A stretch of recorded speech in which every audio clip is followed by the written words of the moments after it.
On the 21st of December 1978, police in Chicago were desperately trying to locate a missing teenager and had begun searching the home of a local maintenance contractor.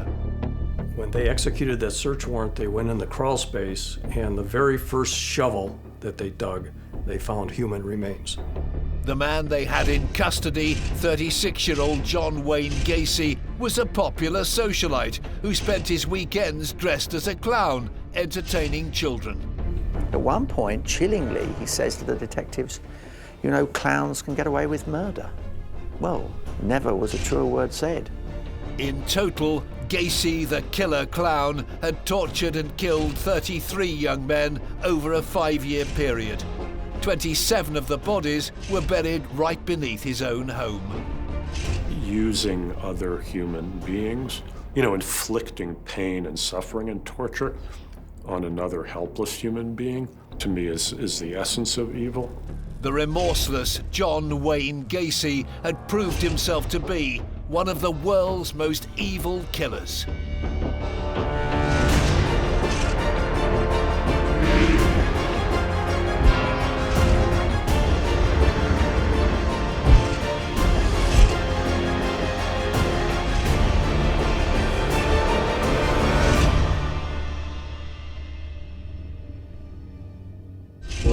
Over the course of 6 years, John Wayne Gacy kidnapped, tortured, and brutally murdered 33 young men and boys in and around Chicago, Illinois.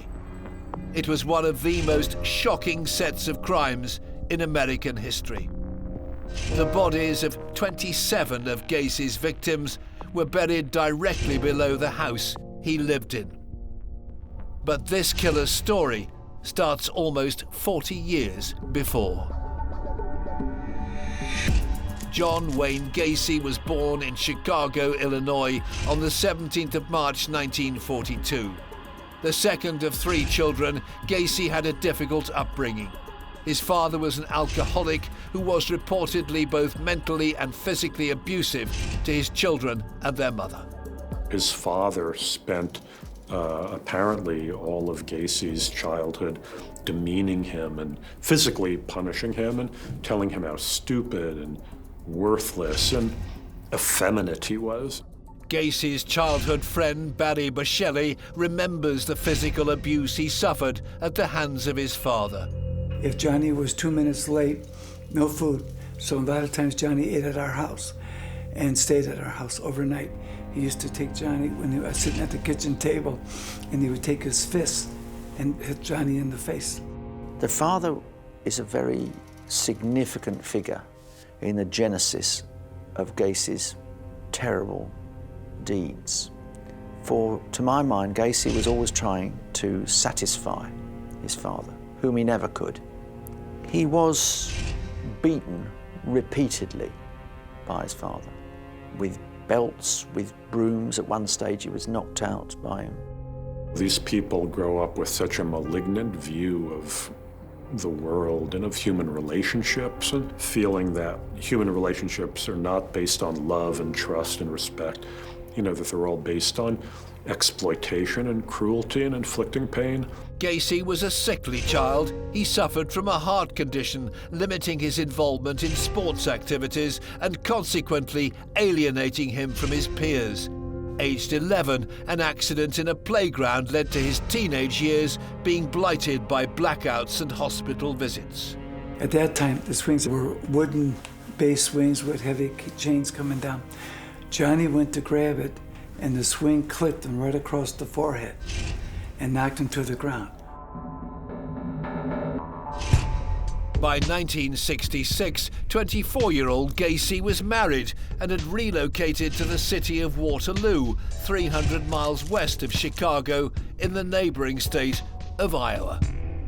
Well, Gacy got married and life from the outside appeared to be relatively normal. He had quite a good job. His wife had 2 children. So they appeared to be the typical cereal box American nuclear family. And Gacy wasn't just a regular family man. He was also quite active in the local Chamber of Commerce, and he played quite an active role. And he was a real figure in the local community. Gacy had started to build the perfect life for himself, but he was concealing a dark secret. He developed an unhealthy sexual interest in young boys. There was a son of a fellow JC member who he lured back to his home and he sexually assaulted. So he's abusing power. He's getting into these positions of trust and he's taking advantage, and that's a theme that's going to continue for him. And then when the kid revealed this to his father and Gacy was arrested for it, Gacy hired another teenager to intimidate this kid, to lure this kid into some remote place and spray mace in his eyes and beat him up and warn him against testifying in Gacy's case. Despite Gacy's efforts, his victim still testified, but there wasn't conclusive proof of an attack. Therefore, police were only able to charge him with sodomy of the 15-year-old boy. He pleaded guilty to one count of sodomy, thinking he would get a very, very minimal sentence. But the judge threw the book at him, and he was sentenced to 10 years in prison. On the 3rd of December 1968, Gacy was sent to Anamosa State Penitentiary. Whilst in jail, Gacy's wife divorced him.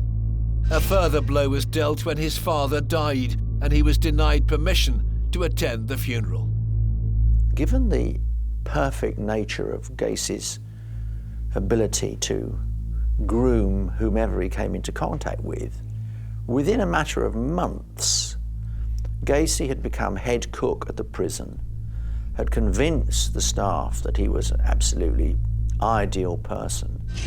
What's more, then convinced the parole board that he was no danger to anybody, and so served barely 18 months of the 10 years of his original sentence.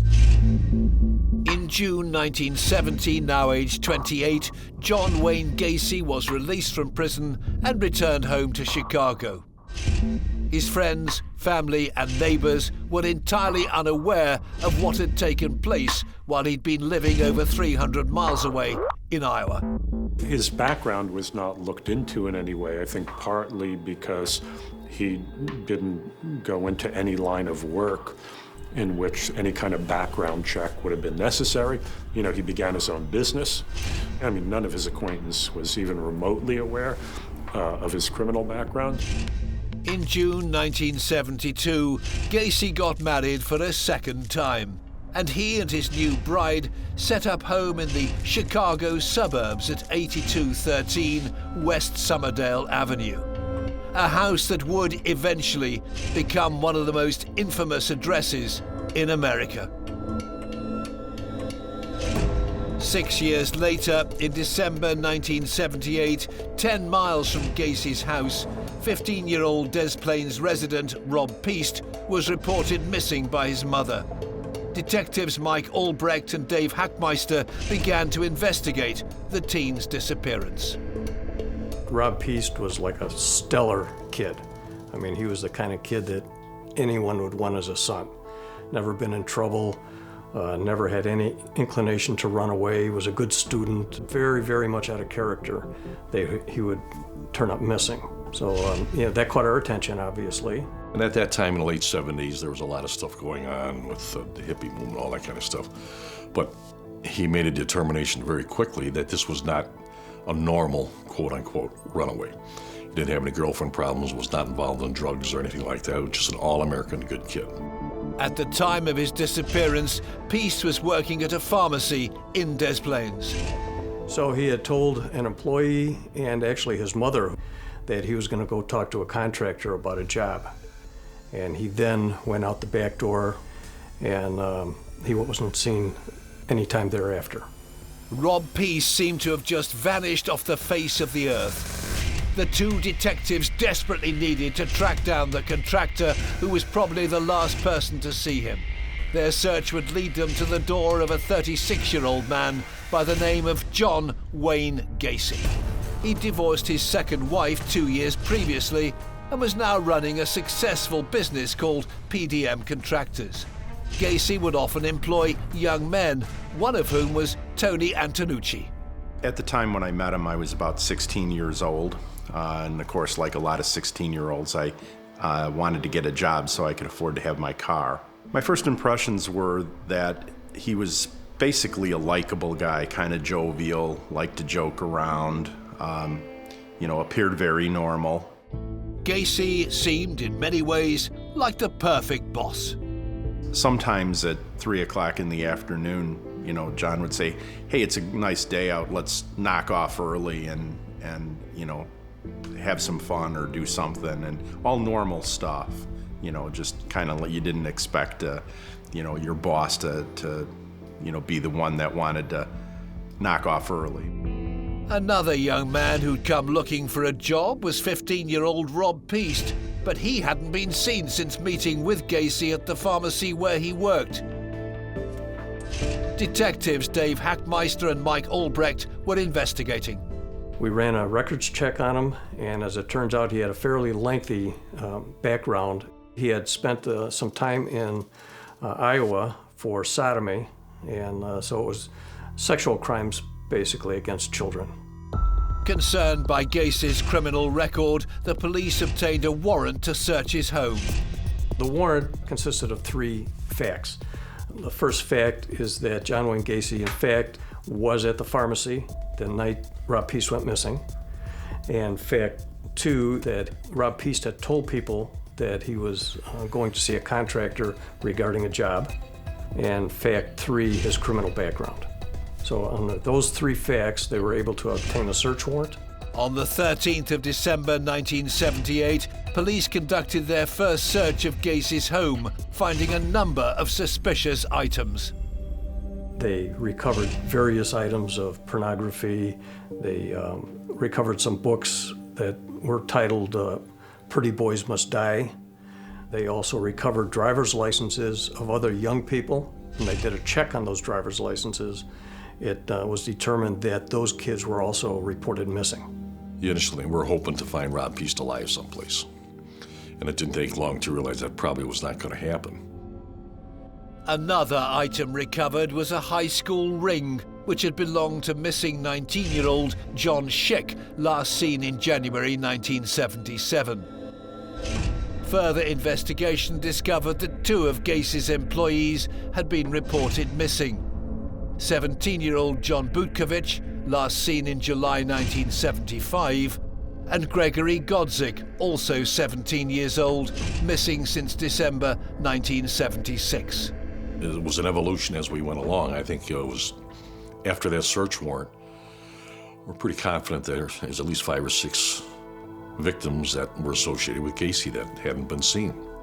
But with no evidence or bodies, the police could not make an arrest. They decided to begin surveillance on Gacy. We just said, wherever you go, we're going. If Gacy went into a public place, we were going to follow him in and see what he was up to. Throughout this overt surveillance, we became fairly friendly with John Wayne Gacy. He knew we were following him. He tried to be cordial with us. In fact, he initiated conversations with us. He'd play games with the police. He'd go up to their car and say, "Hi, do you guys want some marijuana?" Or do something stupid like that. He goes into Moose Lodge, and Mike and I, my partner and I, said, "We're going to go in right along with Gacy, but we'll sit at a different table." All of a sudden, the waitress comes over with a couple of beers and places of beers in front of us and says, "It's on that gentleman over there." We look over at John, and John gives us the high sign, and we wave back. Very confident, cocky. Kept on bragging about all property and how much of a businessman he was and how well-connected he was. John Wayne Gacy had a psychopathic personality, so he really does seek out power and he seeks out control, and he likes playing with people. He's a bit of a puppet master, and I think that was driving his behavior. Everyone that we talked to just loved John Wayne Gacy. His neighbors, his co-workers, all of his associates, they loved the guy. And we could see that. I mean, the way he was interacting with us was basically the same. And my partner and I would have to, on many occasions, remind one another, "Hey, listen, this guy is dangerous." Gacy was considered an upstanding key member of his small community. He was popular and involved in politics. At weekends, he would even dress as a clown and perform for children at parties and at local hospitals. The fact that Gacy have this other persona as Pogo the Clown. Professional clowns usually, will paint their smiles, with sort of gentle, circular things around their lips. Gacy's smile looks like bat wings. There's just something horrifically sinister and monstrous about this figure of Pogo. Just an element that raises Gacy to the level of a kind of mythic American monster. At one point, chillingly, he says to the detectives, clowns can get away with murder. Well, never was a truer word said. But it took some time for those detectives to fully comprehend that here was a man who was capable of murder, and more than one. As Mike and Dave continued with their surveillance, detectives back at the station were trying to get another warrant to search Gacy's house. They'd received some disturbing new evidence while questioning his colleagues. They're young kids, 17, 18, 19 years old. And at times, Gacy had ordered these young kids to go down into his crawl space of his home and dig trenches, and he had told them that there was a sewage issue and that he needed the trenches dug so he could alleviate that situation. But they said that it happened several times and that there was an odor down there that was just unbelievable. So now we're starting to believe, hey, is it possible? I know it sounds crazy, but is it possible he could have buried someone in a crawl space? He gets other people unwittingly involved in his offending, and they don't know anything of what's going on. And I think that's what gets him gratification, the fact that he has such power over other people, that they're not joining the dots together, and that he's able to hide in plain sight. Mike and Dave continued to follow the popular contractor, but they had a plan to force Gacy's hand. We were on the surveillance for about 7 days. And as the surveillance progressed, what we found out was that he had this huge core support of friends and family and co-workers and the such, and that is really what was the barrier between us and Gacy.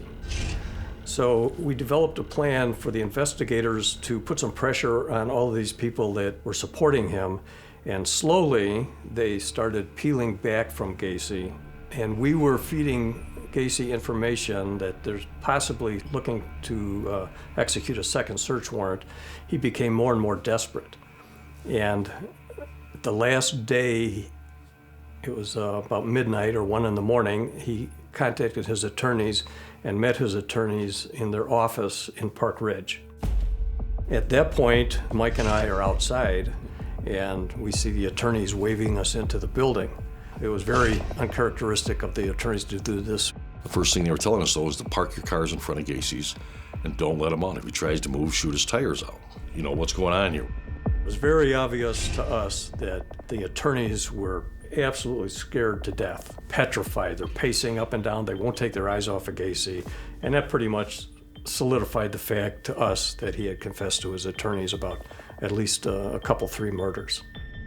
Dave and Mike knew that Gacy was beginning to buckle. They continued to trail him as he left his attorney's office. So we follow Gacy, and Gacy is driving like a madman, and he drives to the Shell gas station where he did all of his business. He goes in, and we see a transaction happen in the gas station. It was very emotional, shaking his hand and almost on his side, hugging, that kind of thing. And this is so out of context for Gacy. So when Gacy comes back out, jumps in his car and takes off, I go back in the gas station, and when I go in there, they throw a couple of bags of marijuana at me, the employees, and they say, hey, listen, we didn't buy this, we didn't ask for it, Gacy just gave it to us. As Gacy's behavior grew more and more erratic, the 2 detectives at least now had a reason to apprehend him. We make a decision at that point to arrest him for the drug transaction that happened at the Shell gas station. So we cut off the car, pull Gacy out of the car, and arrest him for the drug transaction.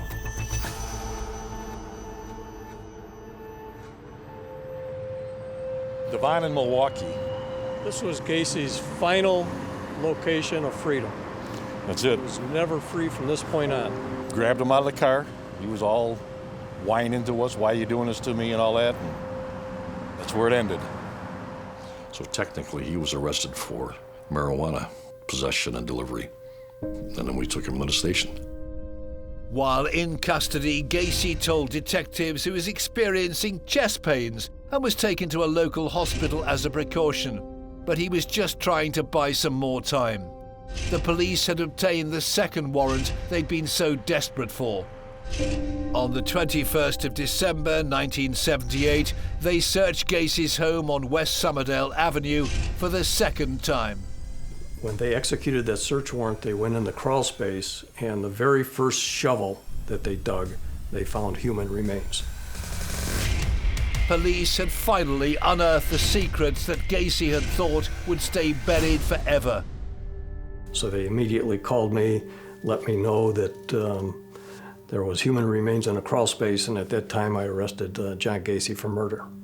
Gacy says he wants to confess, but really he wants to confess to the surveillance team, both myself and my partner and the other team. And now all of a sudden he's got an audience again, and he's on top of the world. And he knows he can't get out of it at this point, and so he might as well just divulge everything that actually happened. Gacy told detectives he was willing to draw a map of the burial site beneath his home. I gave him a pen, and he started right up. He squared it off in the thing, and he started, well, this was a double, and this was a triple, and this was the first guy with put an X on it.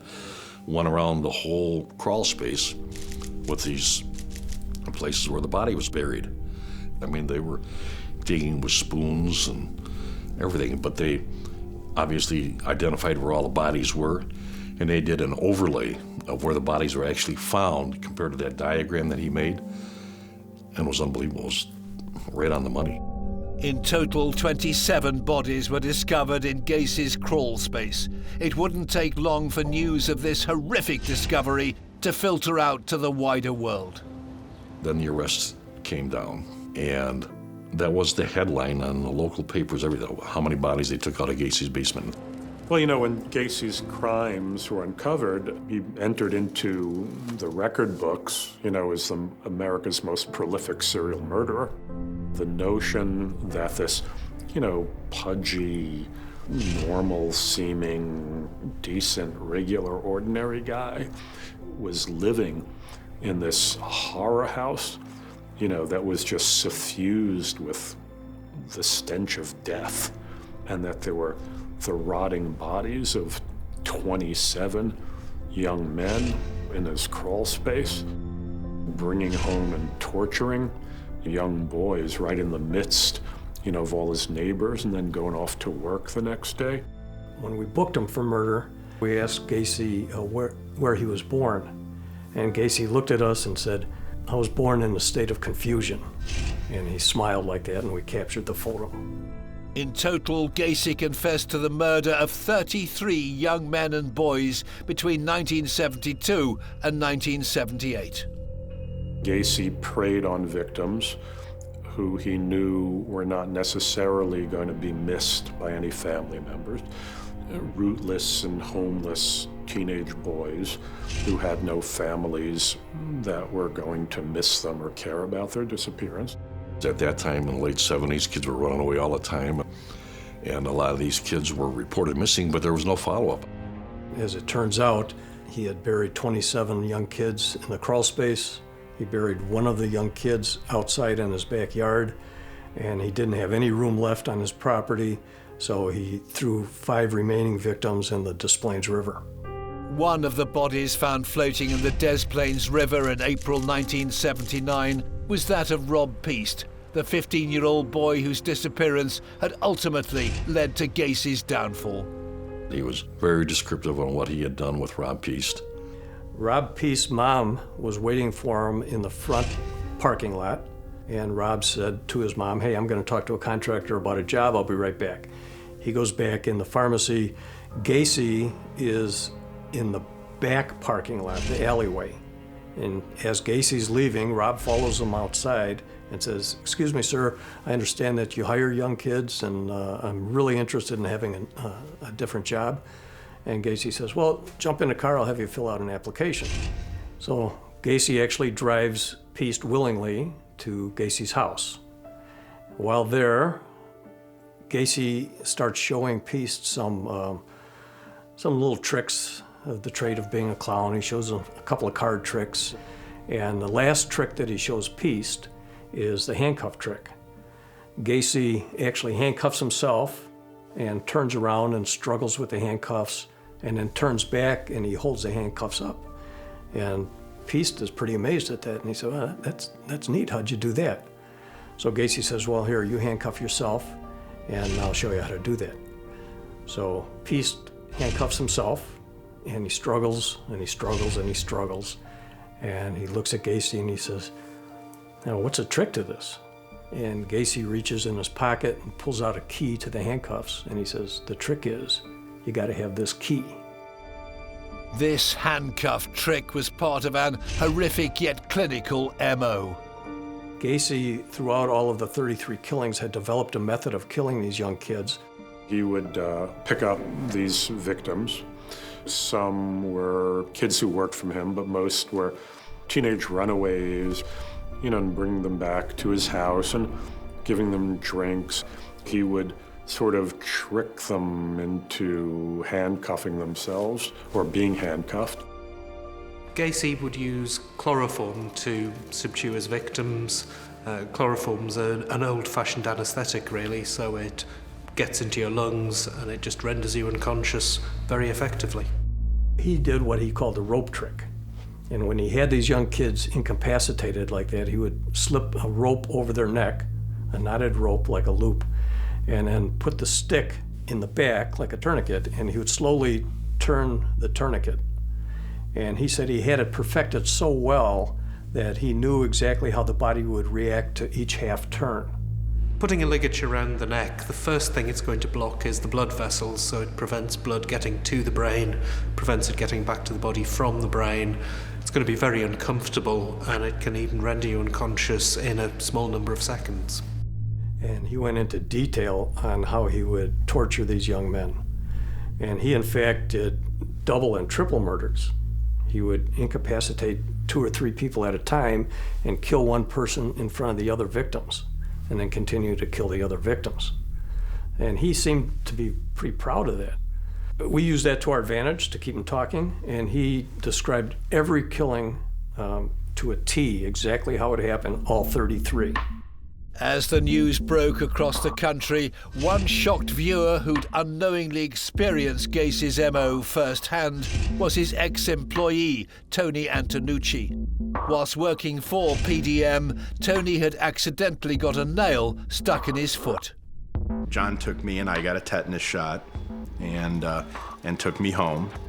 And he came over later that evening to check on if I was okay, or that was the theory, but he also had, some wine, and we were drinking, and he was kind of joking around. It was probably 10:30 at night. I was a high school wrestler, and he said, oh, you're a big wrestler guy, and he started wrestling around with me. He got my left arm, and he got it behind me, and I felt him put a handcuff on it. I kept flailing my right hand around so that he couldn't get my right arm, but eventually he did get a hold of my right arm, and he knocked me down to the floor with my hands behind me.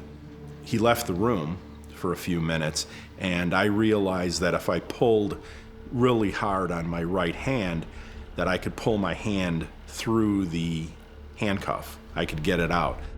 By pretending he was still handcuffed, Tony was able to catch Gacy unawares when he returned and turn the situation to his advantage. I took the handcuff that I had gotten out of, and I handcuffed him on one of his wrists, and I reached into his pocket, got the key, and I handcuffed him behind his back, laying face down. He goes, you're the only one that not only got out of the handcuffs, you got them on me.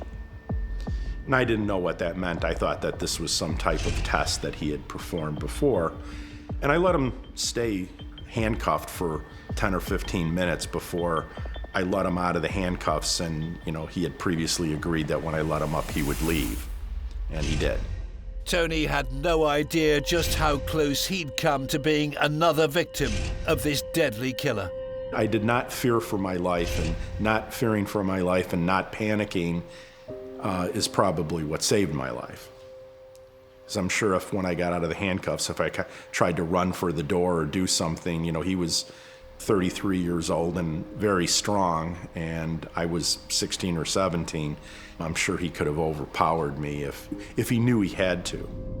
Tony continued working for PDM for a few months after the attack and only reported the incident after Gacy's arrest. By the time the case went to trial, police had managed to identify the remains of 22 of the victims. So with Gacy, we have around 30 bodies, different states of decomposition, some of which have been there for many years. Forensically, that sort of scene is a nightmare. You've got so many different things to dig up. It's a very complex procedure. It's very hard work.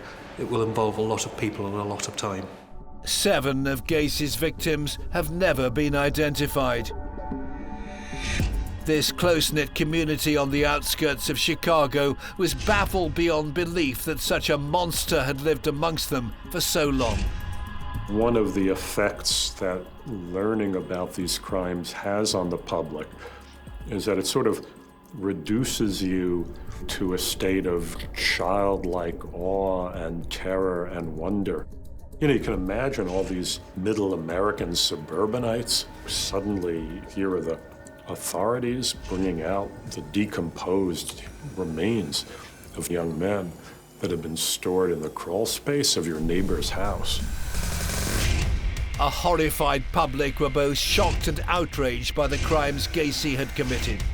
As the state prepared their case, they were determined to ensure that the man who'd been held in such high esteem by his local community would pay for his crimes in full. The trial of John Wayne Gacy began on February the 6th, 1980 at the Cook County Criminal Courts building in Chicago. At the time, Illinois still had the death penalty. Gacy's defense team were pleading insanity. It was an interesting trial, and what was so fascinating about it was they had so many different psychiatrists saying so many different things that they all came up with different diagnoses, which really goes towards this picture of this non-intact human being, this bits and pieces of person. During the 5-week trial, the prosecution were desperate to prove that Gacy was fully responsible for his actions. There's a difference between psychopathy and mental illness. Psychopaths are rational. They know what they're doing and they know what they do is wrong, but they decide to do it anyway. So he was fully culpable for his crimes.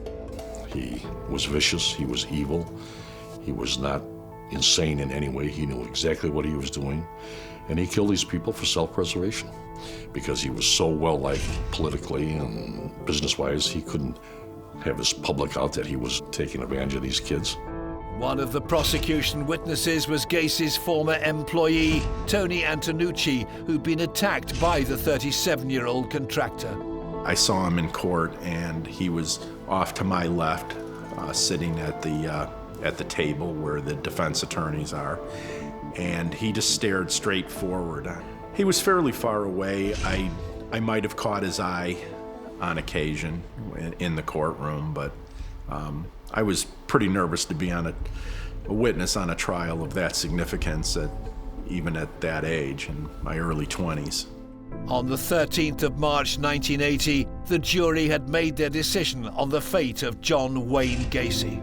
It didn't take long for them to find him guilty. I think it took maybe less than 3 hours, which was amazing. And then he was found guilty. It was kind of amazing how fast everything went. When you look at other trials that have gone on, this trial went extremely fast. In the final moments of the trial, one of the prosecutors, William Kunkel, called him a ruthless, sadistic killing machine. And I think that's a pretty apt description. Judge Louis B. Garippo sentenced Gacy to death. He was immediately taken to the Menard Correctional Center, Illinois, where he would remain on death row for 14 years. Whilst in jail, he took up painting, selling his artwork for profit. Even when he was behind bars, he continued to control and manipulate people. He produced several paintings, several works of art, which he sold, and he maintained a legacy even after his death through those paintings. So he was still in control when he was behind bars. He still had power over other people, and he was still able to make choices and decisions. The profits he gained from these paintings resulted in the government suing him for his earnings. Lawyer Karen Conti took on Gacy's case against the state. Gacy liked to paint, and he was a terrible, terrible painter. And he painted horrible things like skulls and clowns and creepy things like that. But people bought them, and they paid $200 a shot for him to paint these ugly pictures. So that's the first thing he wanted to talk to us about. But we went down there knowing that what we wanted to do was represent him in the death penalty. What was surprising was he looked and acted just like anybody else, like your favorite uncle, like your next door neighbor. And if you think about it, that's probably why he got away with killing so many boys and men, because he didn't look evil. You could not reconcile what he did with the man you were talking to. Karen was a firm opponent of the death penalty and represented Gacy during his final appeals against the sentence. Over the years, Gacy had numerous appeals, and our system allows that. Appeals in the federal court, appeals in the state court. By the time that Gacy had his execution date set, we were out of traditional appeals. There are certain serial killers, even staunch anti-death penalty advocates, would not protest against the execution of somebody like Gacy. If he felt any twinge of feeling sorry, it was only feeling sorry for himself. You know, these people are possessed of this incredibly malignant narcissism. The only thing that they are capable of feeling anything for is themselves and their own needs. When you have a client who has committed these horrific acts, 33 murders, no court is going to want to let him out. No court is going to want to change execution to life in prison because it's politically a disaster. Gacy had to be executed, and no matter what we alleged, even if we had really, really good arguments, I don't think anyone would have listened because it was John Gacy. In a CBS TV interview filmed in Menard Correctional Center in May 1992, Gacy recanted his confession and tried to deny that he was guilty of any of the murders. He claimed that he was a victim of circumstance and clearly innocent. Now that was balderdash. He was guilty of sin, but nevertheless, it just proved what an extraordinary man he was. And throughout the interview, you can see the interviewer looking more and more astounded by Gacy's relaxation. He didn't look nervous. He looked absolutely composed, relaxed, if anything, a little angry. Why am I being put through this? It's not fair. It was a pure accident. I never did it. We knew it was his last-ditch effort. You know, everything else failed. He thought he could get away with, insanity plea, and that didn't work. So it was last-ditch effort to say that he wasn't involved or that others participated. But it was very clear during his initial confession that he was the one who completed these crimes and completed them by himself. Gacy never took responsibility for his actions, and he would always blame others. He would blame his victims, and in some cases he blamed his victims' parents. He would turn around and say, well, it's not my fault. I'm completely not responsible for any of this. And that's a key psychopathic trait, the failure to take responsibility for their own actions. Despite numerous attempts to appeal his death sentence, on the 10th of May 1994, John Wayne Gacy was executed by lethal injection at Stateville Penitentiary in Illinois. It was a circus. We were in a room at some point and we saw a television screen and we saw thousands of people lined up at least a mile down the street at the prison with signs, "Kill the clown, kill Gacy," with our names on it, "Kill Karen Conti." People beating drums, people dancing, people with clown makeup on. It was a celebration. Gacy's last words were, "Kiss my ass." Those are the words of a man who absolutely didn't mind what he'd done, who was proud of himself and proud of that killing spree, which makes him particularly chilling. Gacy was unrepentant right up until his last moments. He clearly felt no remorse for any of his 33 victims. Using other human beings, inflicting pain and suffering and torture on another helpless human being, to me is the essence of evil. After the execution, you'd think there'd be closure, but there really isn't closure for something like that. I mean, you always think back to the victim's family and the poor young boy who was 15 years old and just a good kid. So as much as you'd like to believe there was closure, there really wasn't closure. 40 years after being attacked, Tony Antonucci feels relieved he didn't become one of Gacy's many victims. I do feel very lucky to be alive.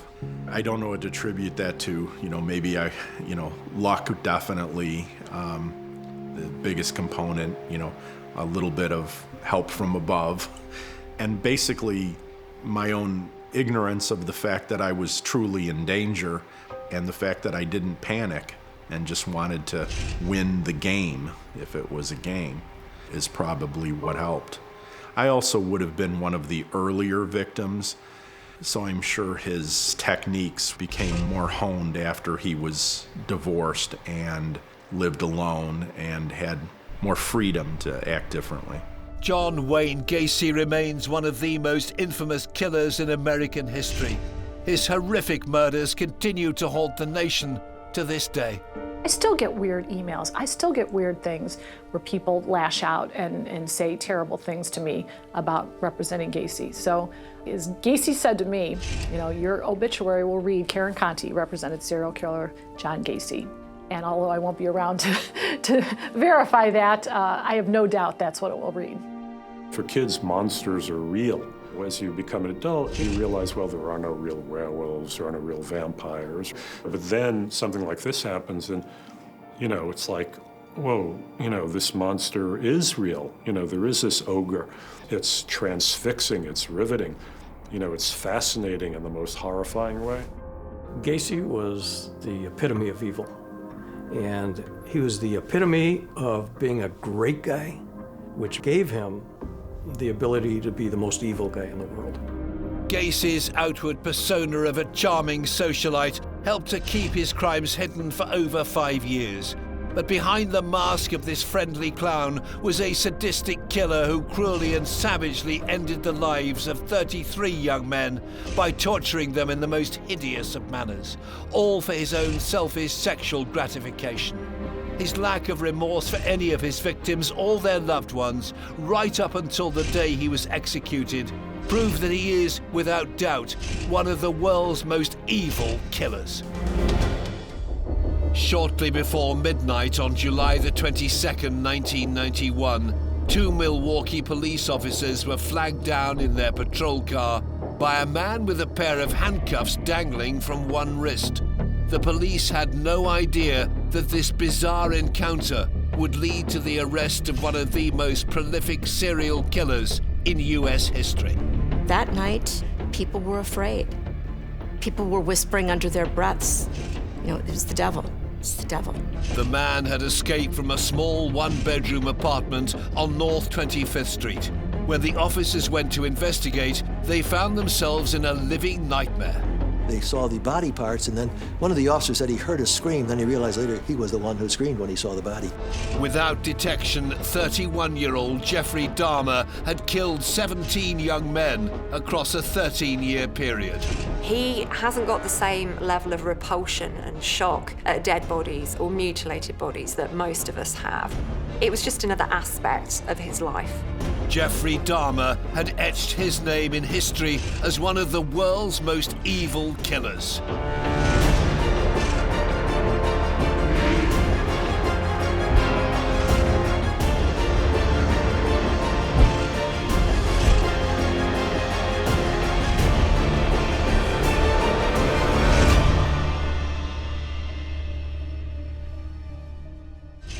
The name Jeffrey Dahmer has become synonymous with evil.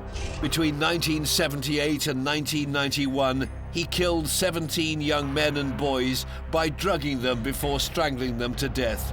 As the revelations of the murders came to light, it was the behavior of Dahmer once he'd killed his victims that really stunned the world, with stories of necrophilia and cannibalism. The first journalist to arrive at the crime scene was Annie Schwartz. It wasn't a gory crime scene. It was really quite antiseptic. It was a very simple one-bedroom with a kitchen and a living room, and it looked like a regular single guy lived there. There's some dishes in the sink, but by and large, this was not some chamber of horrors like people, will describe it. Certainly not at first look. Once detectives and officers started searching further, that's when they found out the actual horror was in that apartment. The story of this macabre killer begins 30 years before his arrest. Jeffrey Dahmer was born in Milwaukee, Wisconsin on May the 21st, 1960. The family moved to Iowa before settling in Ohio in 1966. He lived with his parents who were constantly, as he put it, at each other's throats. His mother appeared to have been, this raging bundle of neurotic behavior.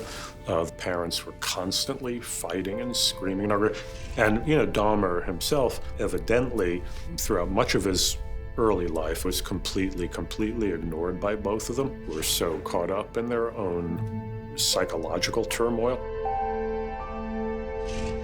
Jeffrey Dahmer never really made close social links with any of his peers. He was a little bit odd. And if you speak to his school friends at the time, he didn't seem to have a lot of empathy for other children. So when children would fall over in the playground or get hurt or cry, he didn't appear to be affected by that and would sometimes laugh at them. So something wasn't quite right with a young Jeffrey Dahmer. Feeling ostracized by his family and classmates, Dahmer spent a lot of time playing alone in the woods surrounding his Ohio home. Well, he had a really morbid curiosity with death from quite a young age, and this started with a fairly innocent insect collection, and he would keep the bodies of insects inside jars full of chemicals. This soon progressed. He would go fishing, and he was interested in what the fish looked like on the inside, so he would chop up the fish to have a look at this. Dahmer took his fish and cut it open. He was fascinated with the inside of the fish. And one of his little friends asked him, "Jeffrey, what are you doing?" And he said, "Just look at it." And this, escalates, to the point that it's, he's apparently killing stray dogs and, decapitating them. One of the young boys in the neighborhood was walking in the woods behind Dahmer's house when Dahmer was a teenager, and he came across the body of a dead dog, and it was mutilated and it was nailed to a tree. So there's some early interest in animal anatomy that blossoms into this very, very dark obsession, and then somehow becomes tangled up with his own sexuality. Dahmer continued to struggle to fit in at high school and turned to alcohol from a young age. Well, Dahmer started drinking when he was at school. One of his former classmates remembered that he used to come in with a cup, and he didn't have tea or coffee in this cup. He had Scotch whiskey in it. So this was quite a disturbing behavior for a teenager. There's a thought that in hindsight, you ask why more people didn't try to intervene. You've got a kid coming drunk to school. But back in the 70s, when Dahmer's coming to school intoxicated, nobody thinks, gee, we better make sure we take care of this, because what if he turns out to be a serial killer? In the summer of 1978, Dahmer's parents finally divorced. The breakdown of Jeffrey Dahmer's parents' marriage was quite a tough time for him. His parents were at each other's throats. It was not an amicable divorce at all, and each of them was forcing him to side with them. So he felt very much torn between his parents. So this was a real source of conflict for him. And I think at this time, children often who have these experiences will retreat into themselves. They will preoccupy themselves with things that they're interested in and will lose themselves in their own fantasy world. And I think that's very much what happened with Dahmer. Having just recently graduated from high school, Dahmer soon had no one around him at all. Well, in 1978, Jeffrey Dahmer was 18. His mother had gone away with his younger brother, and his father was living in a hotel. So he's alone, and he's ruminating, and he's fantasizing, and things are going to take a turn for the worse quite soon after this. On June the 18th, 1978, Dahmer's fantasy world collided with the real one when he pulled over to pick up a 19-year-old hitchhiker called Stephen Hicks. Dahmer picked him up and invited him back to his house to have some drinks and I guess maybe smoke some dope. They were in the basement of his parents' home. They had sex. And then Stephen Hicks wanted to leave. And that was when Dahmer just wanted so badly to have company. It sounds like such a textbook psychological thing, abandonment syndrome, but this was at the heart of what made him so needy for company. And then when the guy said he wanted to leave, Dahmer clubbed him on the back of the head with a barbell and then strangled him, then ultimately disposed of the body, removed all the flesh, and eventually dissolved it in acid and pulverized the bones with a sledgehammer. This is a really, really brutal crime. And he disposes of the body parts in the woods behind his house. And that's a really symbolic place for Jeffrey Dahmer, because this is a place where he's dismembered animals before, where he's displayed mutilated dogs on tree trunks. So we're seeing that this place is special to him. Dahmer had experienced taking the life of another human for the first time. I think that the first murder is a real milestone for Jeffrey Dahmer. So he knows now that he's capable of this. He knows that he's capable of taking someone else's life. So it's not just a fantasy anymore, it's now a reality. He's gone from harming animals to harming people, and he's not going to stop. He's not desperate, but he becomes accustomed to it. He becomes ready to kill again, and just to kill and kill and kill and kill until he gets caught. But it wasn't until 13 years later, in August 1991, that Dahmer was finally apprehended after one of his potential victims escaped from his Milwaukee apartment. Once in custody, Dahmer confessed to killing 17 young men and boys. The man whose job it was to prosecute the relentless killer was Milwaukee District Attorney Mike McCann. The word evil doesn't come up very often. It just doesn't. Guilty, not guilty. Did he do it, didn't he do it? Culpability, yes. But not often evil, because evil is almost a moral issue. That word came up with Dahmer. You couldn't help see what he did. Innocent people, strangers, to take for a couple of hours of sex, to take a human being's life. That's so evil, so evil. Dahmer's case made headlines across the world after the details of his grisly confession were leaked. A New York Times reporter compromised the integrity of a worker at our building and got a copy of the confession. It was a detailed 38-page confession, so the details of the gory things he had done, again, captured people's interest. So that's how it rapidly became a matter of intense interest. The confession outlined the life of a deranged serial killer. After murdering Stephen Hicks and desecrating his body in 1978, Dahmer didn't kill again for 9 years.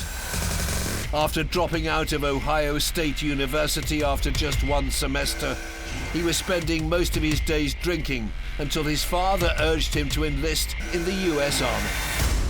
The alcohol continued as a theme when he joined the army and he moved to Germany.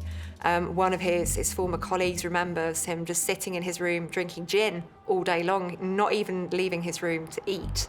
So there was a real dependency on alcohol. In 1981, 21-year-old Dahmer was discharged from the army after his drinking rendered him incapable of serving. After spending a month sleeping rough on the beaches of Florida, he returned to Ohio. But his father had had enough and shipped him off to start a new life in Milwaukee, Wisconsin. He was sent to live with his grandmother, who was the one adult apparently he had, something approaching, a normal affection for. I was there. He really embarked on this career of horror. By 1986, Dahmer had been arrested a couple of times for exposing himself in public, once in front of a group of children. the hopeless alcoholic had managed to find work at a local chocolate factory in Milwaukee and was frequenting gay bars and bathhouses. I think being homosexual affected Dahmer in two ways. Firstly, it was a source of shame for him because it was quite a stigmatized social identity at the time. But also, it enabled him an opportunity when it came to his killing behavior. So, being homosexual at this time, it was something that happened in the shadows, it was something that happened underground, and this was the ideal place for someone like him to go hunting.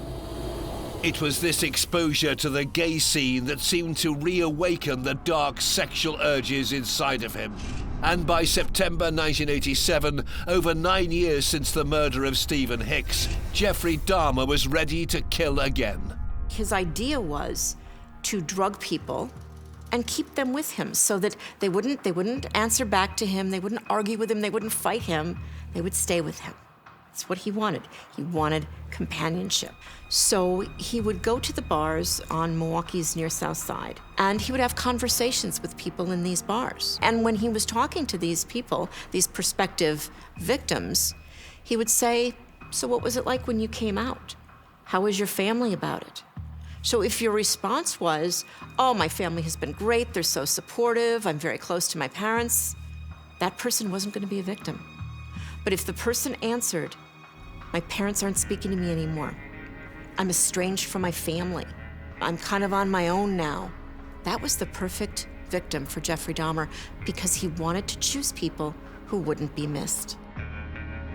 Between September 1987 and March 1988, Dahmer killed 3 men, the youngest a 14-year-old boy who he paid to pose for nude photographs before drugging and strangling him to death. He would dissolve the bodies in acid. He cleverly developed a program to destroy the bodies, to get rid of the bodies, left no evidence. This was a very clever killer, very clever killer. Dahmer would dissolve his victims, presumably to make it easier to dispose of them. Dissolving tissue and chemicals can certainly interfere with identifying it as human tissue. It'll interfere with DNA. You're really left predominantly with skeletal remains to try and identify features such as age, sex, race. Dahmer murdered 2 of the victims at his grandmother's house where he was living. His grandmother became aware that he was bringing these young guys back to her house. I mean, she thought for gay sex. Obviously, she had no inkling of the atrocities he was committing on their bodies, although she was complaining also about a foul odor that she noticed. On September the 25th, 1988, Dahmer moved into his own apartment on North 25th Street in Milwaukee and didn't wait long before attacking again. The very next day, September the 26th, he enticed a 13-year-old boy back to his home and drugged him. One of the methods that Dahmer used to subdue his victims was to use benzodiazepines, the same family of drugs as Valium. He'd put them in drinks, that would make you woozy, sleepy, and then eventually go unconscious. Dahmer sexually assaulted the boy, but somehow, possibly due to Dahmer passing out drunk, the 13-year-old escaped and went to the police. In January 1989, he was convicted of sexual assault, but the sentencing was delayed until May, during which time an unrelenting Dahmer, unbeknownst to the authorities, managed to claim a 5th victim. The 29-year-old served 10 months in prison, but when he was released in March 1990, he picked up right where he left off. So Jeffrey Dahmer really did ramp up his offending. The scale and the nature of his behaviour became all the more grotesque. So he wasn't just killing people, dismembering them, and then disposing of their bodies. He started to do some really bizarre things. He was in the process of constructing some hideously diabolical shrine in his bedroom out of the skulls and skeletons of some of his victims. It's almost as though some bizarre, archaic thing had broken through and he was performing or creating some sort of ancient, human sacrificial temple in this little Milwaukee apartment. In 1990, Dahmer killed another 4 young men. His MO was becoming more and more polished. He would offer his victims money to go back to his apartment with him to take pictures, nude photographs of them, and then perhaps to have sex. Every single one of his victims went with him willingly. He would offer them a drink, and once he found out what they wanted to drink, he kept a lot of things on hand, different kinds of alcohol, and that's when he would put a drug in it that would put them to sleep, or that would relax them so that they would pass out. They would pass out. He would then have sex with them while they were passed out, do with them as he wished, but of course they couldn't do to him. Then as they approached recovery, coming out of it, he would strangle them to death. It seemed as though Dahmer got a thrill, not from the murder, but from the dead bodies of his victims. Dahmer liked necrophilia. He liked sex with unconscious people. He wasn't a slasher in the sense that he took delight in killing. His purpose was sex with these people, company with these people. That's hard to believe. He would commit necrophiliac sex acts on the corpses, dismember the corpses, dissolve parts of the bodies in these vats of acid he had, keep certain organs in his refrigerator, some of which he would actually cannibalize. Dahmer said that the cannibalism that he engaged in was born out of a curiosity. He wanted to find out, first of all, what that would be like. He also said that there was an element of wanting to make these people a part of him, so they would be with him forever. Dahmer, from the beginning, was driven by this terror of being alone. He said he killed his first victim, Stephen Hicks, when Hicks said he had to go, and Dahmer didn't want to be alone. There's some desire, which is part of normal sexuality. You love somebody, somebody will say, "Oh, I love you so much, I want to eat you up." With normal people, that's obviously metaphorical, but it does express some desire to be so close to the person that you want to incorporate them into, you want to merge with them. With somebody like Dahmer, that becomes this very literal horror. And the horror only became worse when Dahmer began experimenting with his semi-conscious victims. He would drill holes in their skulls and put muriatic acid inside to see if he could get them to a zombie state so that he could keep them alive and subservient to him. It's essentially an amateur version of attempting to perform a lobectomy or a lobotomy, but it would be an incredibly unpleasant and damaging thing to do to someone's brain. If you affect the frontal lobes, you will affect personality, potentially make somebody docile. If he's less accurate, you could essentially cause a stroke that could cause paralysis, speech problems. It really very much depends on which part of the brain is actually damaged. But, of course, that didn't work, and his victims died one after another. Hearing about that is the stuff of horror movies. And the fact that it was happening in a city where we were known for manufacturing and beer and a very good Midwestern work ethic, tight families, this isn't the kind of thing that happens here. In May 1991, 31-year-old Jeffrey Dahmer was in his killing prime. He'd already murdered 11 men and had begun collecting bones and skulls from his victims and cannibalizing their organs. What would have been a nightmare for most was a fantasy for him, and he carefully went about his killings under the radar of the police and the people of Milwaukee. Jeffrey Dahmer had a job in a local chocolate factory, and I think for him it enabled him to maintain a facade of normality. He was just an average Joe, a regular guy who went to work every day. I think he killed so many people without being caught because of the fact that he looked like everyone else. He did what successful serial killers do. He blended. They blend in with society. Now, he was a Caucasian male living in a predominantly African-American neighborhood, but he didn't talk to anybody. He didn't bother anybody. He was barely someone people noticed. Barely noticed. He also was targeting people who, he found out, might not be missed. For most people, if they were to commit the type of acts that Jeffrey Dahmer did, they would no way be able to function normally. But Jeffrey Dahmer was not most people. He hasn't got the same level of repulsion and shock at dead bodies or mutilated bodies that most of us have. It was just another aspect of his life. It was not known that we had a serial slayer loose in our city. We did not know because he was so cleverly disposing of the bodies. The families were reporting the sons were missing, but the police were not finding bodies. And not infrequently, young men, something happens in their life, they just up and leave town. That happens enough that the police don't get worried. If it's a woman, they'll immediately commit resources to investigate, but young men, they don't.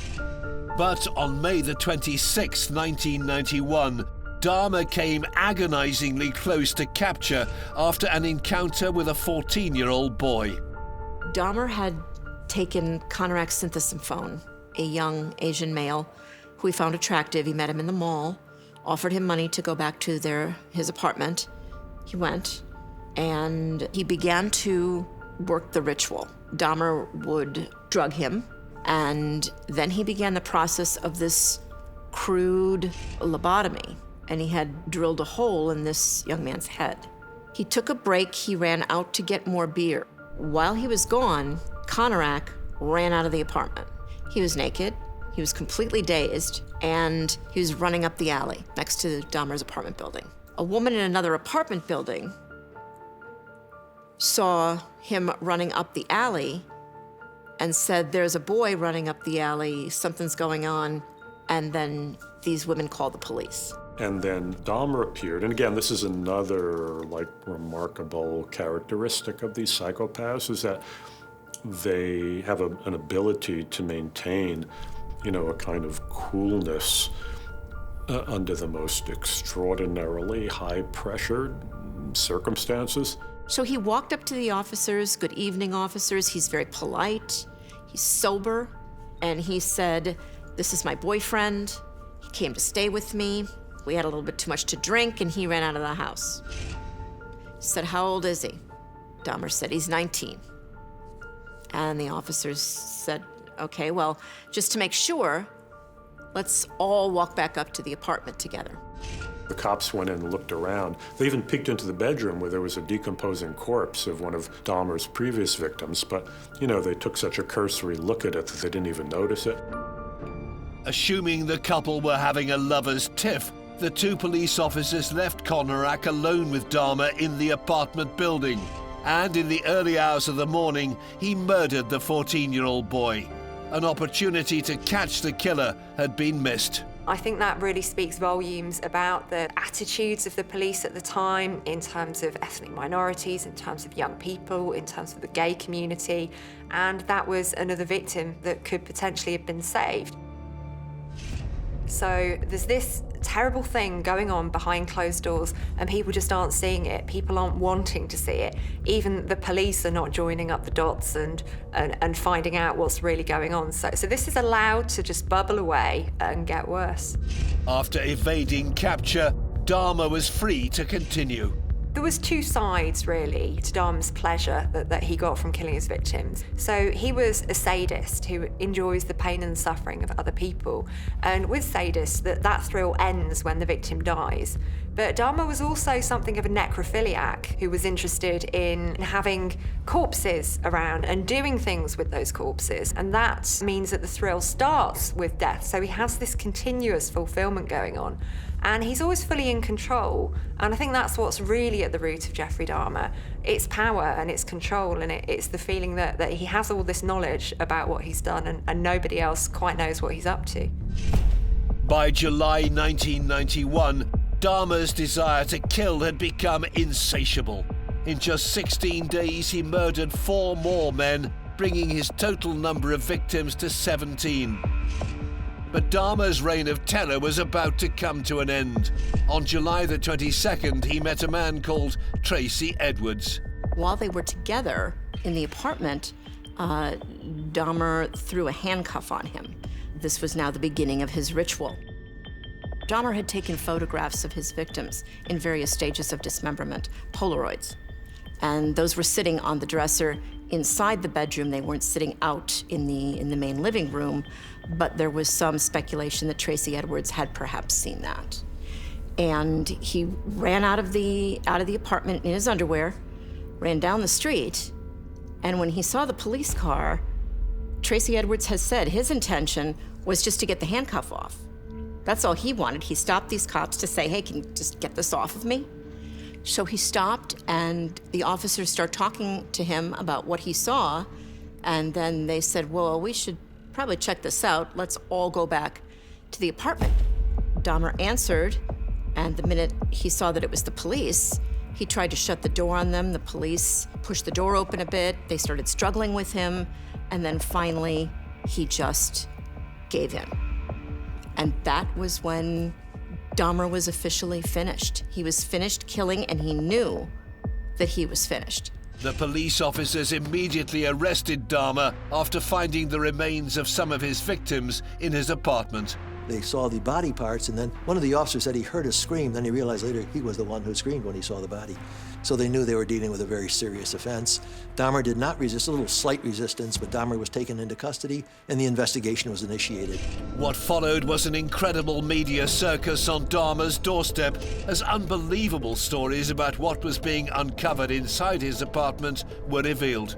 It was so fantastical that you think people are making it up when they're telling you the details. But as it turned out, they weren't making it up. All of the atrocities that we heard about that had happened in that apartment really did happen. The medical examiner who was called to the scene didn't know what was happening. It was so strange. There was a freezer there, bodies, parts in the freezer, called in a hazmat crew.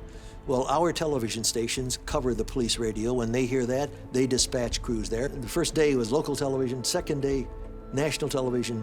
By the third day, it was international television. They were able to show video of these items coming out of the front door of this apartment building that's not usual at a crime scene. We saw a large blue barrel in which we know that Jeffrey Dahmer was trying to dissolve body parts. They had a refrigerator that was holding skulls and also was holding body parts. So these are coming down the stairs, and people were just incredulous to watch it. When I wrote the story for the Milwaukee Journal that morning, and it was released in the paper at about 8 o'clock, I think, in the morning. Normally we were an afternoon paper, but we went out early with it because it was such an incredible story.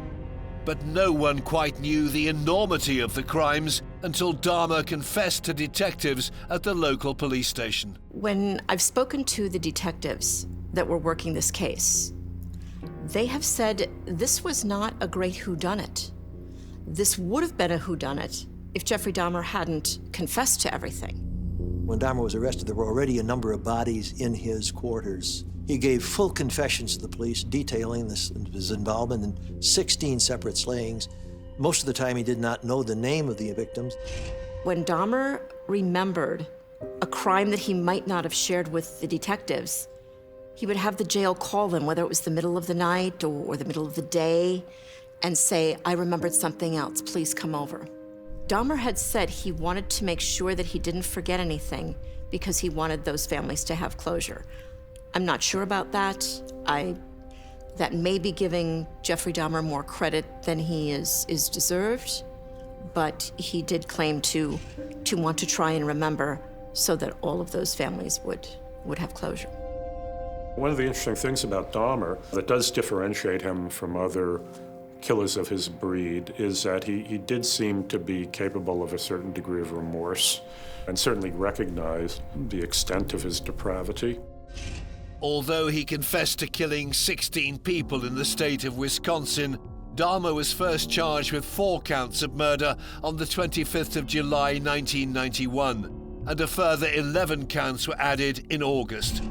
The following month, investigators in Ohio found teeth and bone fragments belonging to Stephen Hicks in the woods near Dahmer's family home. A preliminary hearing was set for January 1992. His legal team were going to argue that the killings were the work of a madman. The issue wasn't going to be, did he do it or not? The issue was going to be, was he sane or insane when he did it? And his hope was that at least in even one of the cases, he could induce the jury to believe that he was insane. Under those circumstances, he would be sentenced not to a prison, but to a mental health facility. People would say to me, Mike, this guy killed 16 people. He was drinking their blood, eating parts of their body. He must have been crazy. It sounds like he's crazy to say that, but that's not what the insanity rule is. The city wanted justice. They wanted to see the man the press were calling the Milwaukee cannibal locked away in prison for the horrific crimes he had committed. The trial of Jeffrey Dahmer would be one of the biggest in the history of not just Wisconsin, but the entire USA. My reaction to it then was the same reaction I think that everybody who lived in Milwaukee had when they heard about the case. No, it can't be. This is Milwaukee. Those kinds of things don't happen here. This is the Midwest. This is a very nice place. The trial of Jeffrey Dahmer began on the 30th of January 1992 and had a front row seat. The courtroom was an odd spectacle because court TV was still new in the game back then. And the idea that you would come to court and you'd be on television was still kind of new to people. That was the kind of media attention to a trial that Milwaukee hadn't seen in a very, very long time, if ever. I can remember so clearly the first time Jeffrey Dahmer's initial appearance in court, when he walked in. I think the real fear that people had when they first saw Jeffrey Dahmer was that he looked like everybody else. He was a good-looking young man, and he is not the person that you would look at and say, stay away from that guy. It would be up to Milwaukee DA Mike McCann to attempt to prove that Dahmer was sane and responsible for his actions. Guilty wasn't going to be an issue, but we wanted the jury to know enough about the facts, and so did the defense, to say, all right, what really happened here? How atrocious was it? How planned was it? How was he behaving? What skills were involved? He couldn't control himself. It was a lot to take in because the testimony was so graphic. We all knew Mike McCann. He was a religious man, and we've seen him in court. He was a good attorney. But the kinds of things that he was reciting out of the criminal complaint and the confession were unheard of. These things were unheard of, and they happened right here in our city. He did it quietly. He concealed the bodies, cleverly concealed, destroyed the bodies, planned it well, laid in the equipment, got the drugs that he used. No one that he worked with thought he was insane. The way he conducted himself was in a way that it seemed that he was sane, and that's what we wanted to get across to the jury. Mike employed the help of psychiatry expert Dr. Philip Resnick. The more bizarre the crimes, such as involving cannibalism, the more the lay public wants to think that guy had to be out of his mind. But in looking at it from the actual strict definition of insanity, generally the diseases of paraphilias, like necrophilia, where someone has trouble controlling themselves, are not viewed, for the most part, as diseases which qualify for insanity because of the social implications. One of the points that I made as a consultant is, even if you have necrophilia, and even if you have trouble controlling your impulse, the majority of necrophiliacs will select a setting where they can accomplish this without homicide. So some become assistants in morgues or assistants in pathology labs where they may have access to dead victims. Others will actually disinter bodies after they're buried so that one does not have to actually kill to exercise the necrophilia's impulse, and that's one of the reasons I felt that he didn't qualify for insanity. The trial was essentially a debate between specialist psychiatrists about the mental state of Dahmer, who sat watching the whole thing play out over 2 weeks. Dahmer was very calm in court. When you assessing a person by what you see, no one studying him would believe he was insane. He was he was watching what was going on. He wasn't reacting in any negative way. He conducted himself in a very rational way, a very proper way. This was a case to tell the world that I did what I did not for reasons of hate. I hated no one. I knew I was sick or evil or both. Now I believe I was sick. On February 15th, the jury had reached a verdict on Dahmer's sanity. Someone like Dahmer comes along who has never been in a psychiatric hospital and alleges insanity, juries are going to be skeptical of it. And then when it's all in the form of his sexual drive rather than a traditional psychosis where someone's out of touch with reality and he's taking careful steps to cover his tracks, it's very difficult to succeed with insanity with that type of case. Jeffrey Dahmer was ruled to be sane by the jury. On February 17, 1992, Judge Lawrence Graham sentenced him to life imprisonment for each of the 15 counts against him. When the verdict was announced in court, there was a great shout from the gallery, especially from the victims' families. They cried.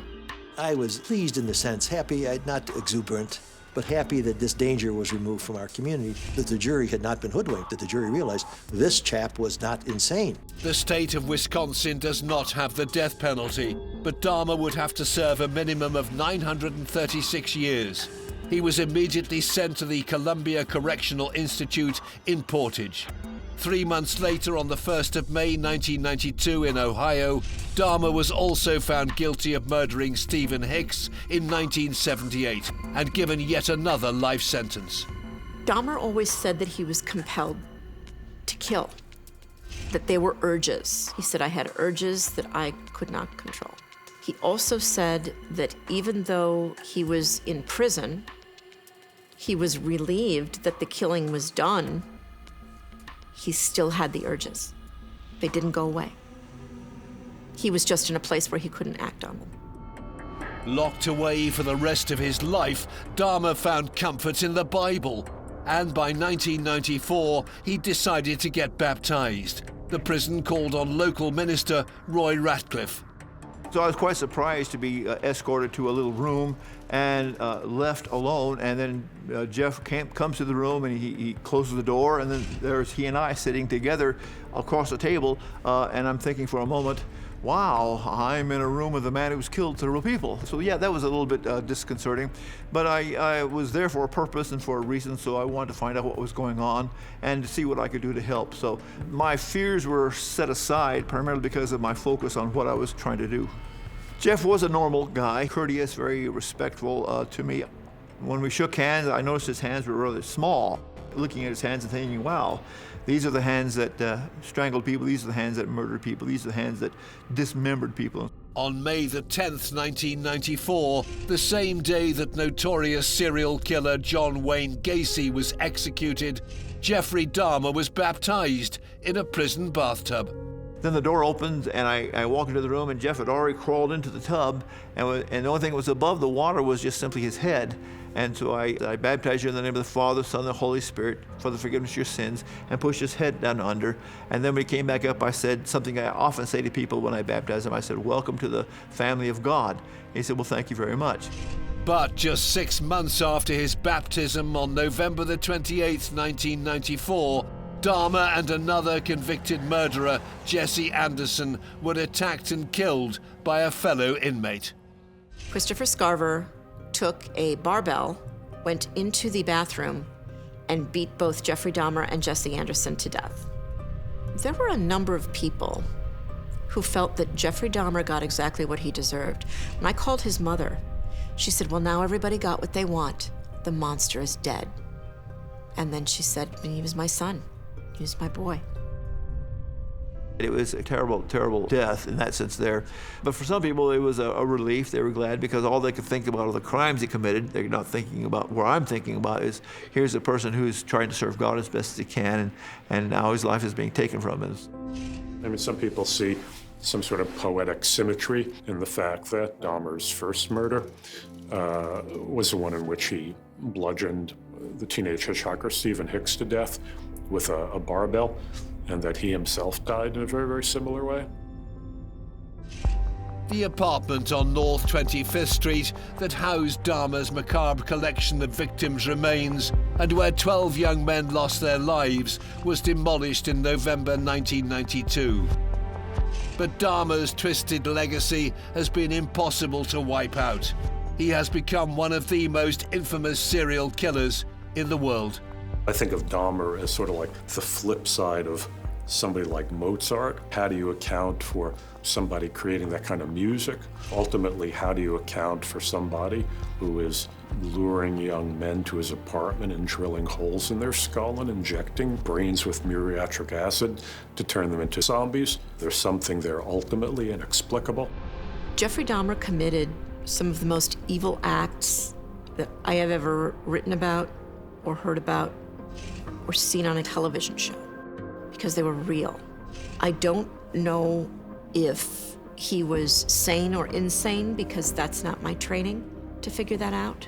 But I can absolutely say that he did some of the most evil acts known to man. Dahmer's crimes would not feel out of place in a perverse horror movie. He was a man who killed to satisfy his unhealthy sexual perversions, keeping parts of his victims' skeletons as trophies and eating their organs. Jeffrey Dahmer truly is the stuff of nightmares, and unquestionably one of the world's most evil killers. In November 1957, police in the small town of Plainfield, Wisconsin, were searching for a missing woman named Bernice Warden. They were about to make one of the most gruesome discoveries in U.S. criminal history. One of them turned on his flashlight and beamed it around and saw this object that was hanging from the rafters, which at first they thought was some kind of gutted deer. They realized, to their incredible horror, that it was a woman's corpse that was hanging by its heels. The twisted killer was a quiet loner named Ed Gein. Hidden inside the 51-year-old's rural farmhouse was a ghoulish treasure trove of human remains. There was a lampshade made of human skin. They found the remains of 12 human heads, gloves made out of the skin from a corpse's fingers. You think of this happening, now, it'd still be shocking. But back then, in a small, tiny rural community, it was breathtaking. America had woken up inside the nightmare of Ed Gein, one of the world's most evil killers.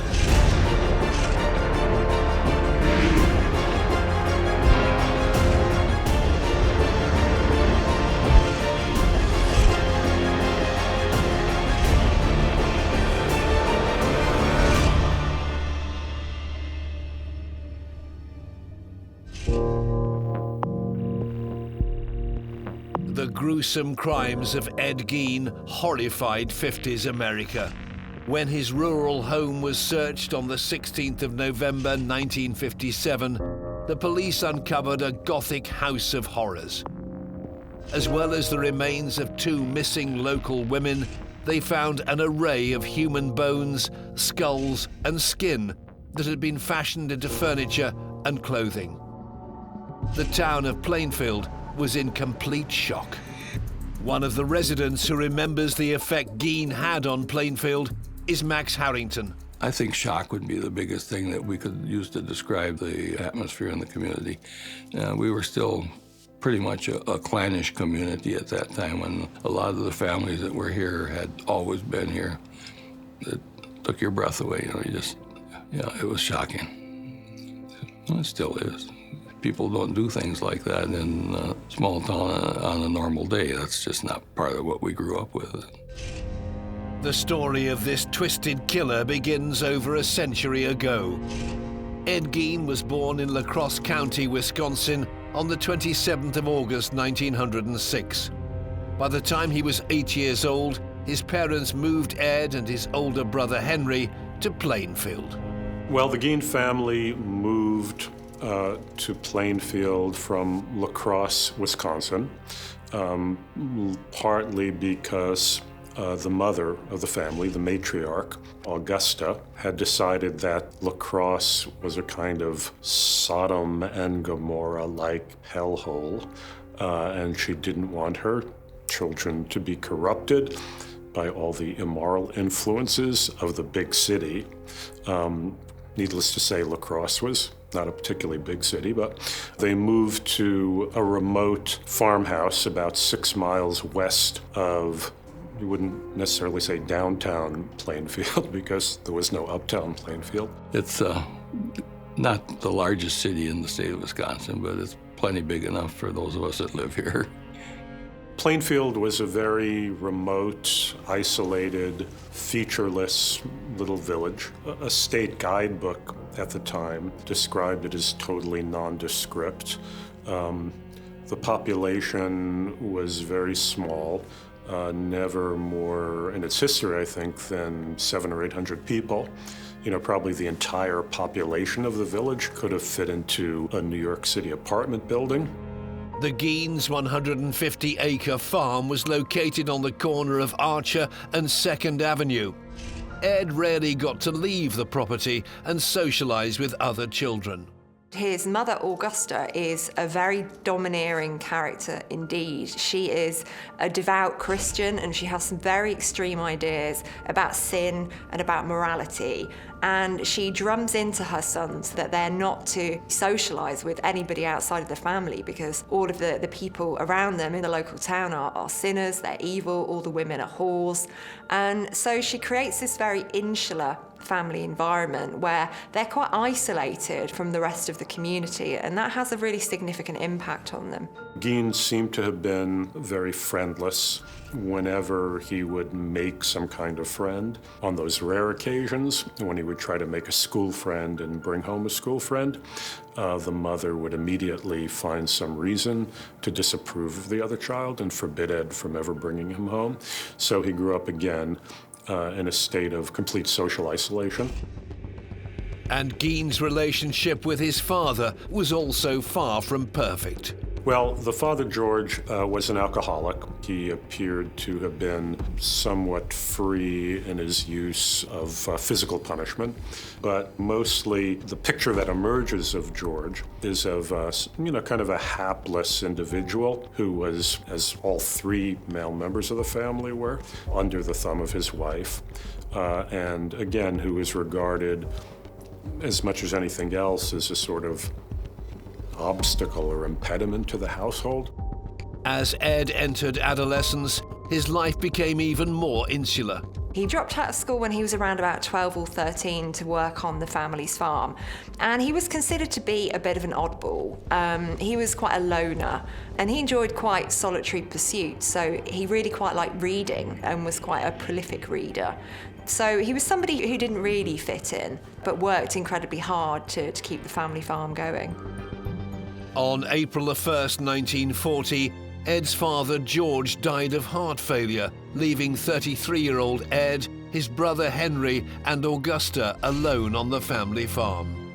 Ed's older brother, Henry, seemed to have freed himself a little more emotionally and psychologically from Augusta's dominance, and even apparently on a couple of occasions expressed some criticism of their mother and the hold she was exerting over both of them.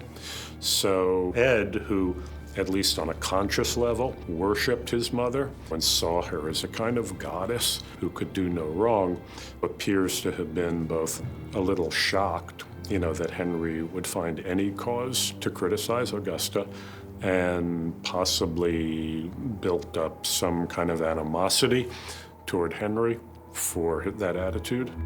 Ed became a handyman doing odd jobs around Plainfield to help with living expenses on the farm. We used to see Ed occasionally. I'd see him around town, and then he was always a friendly person, quiet, friendly, usually had a joke to tell. He always had time to say hello and ask after how you were.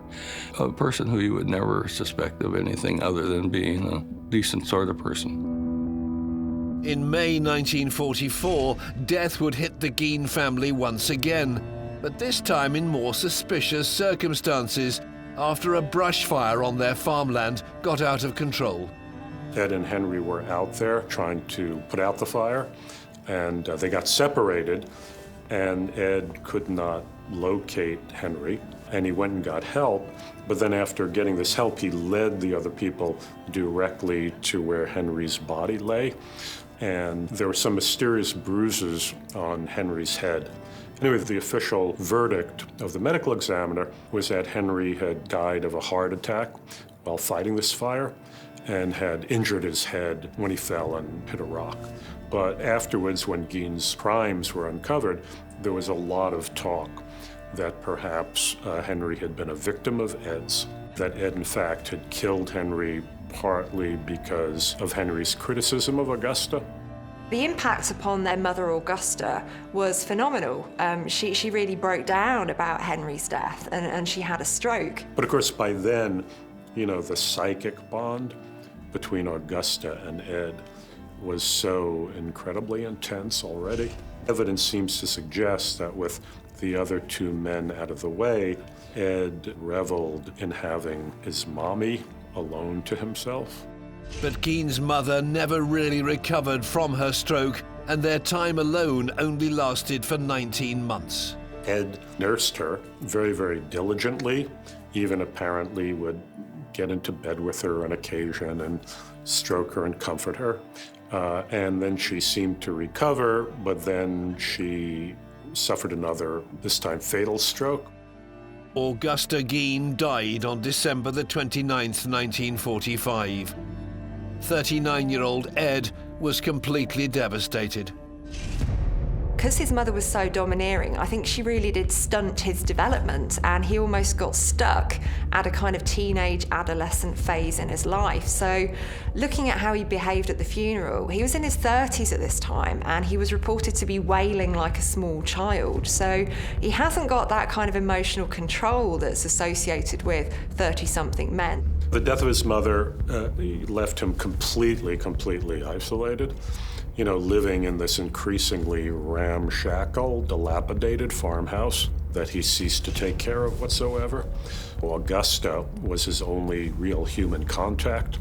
So it was at that point, you know, that Geinn embarked on these various outrages that would ultimately make him this notorious figure in American crime.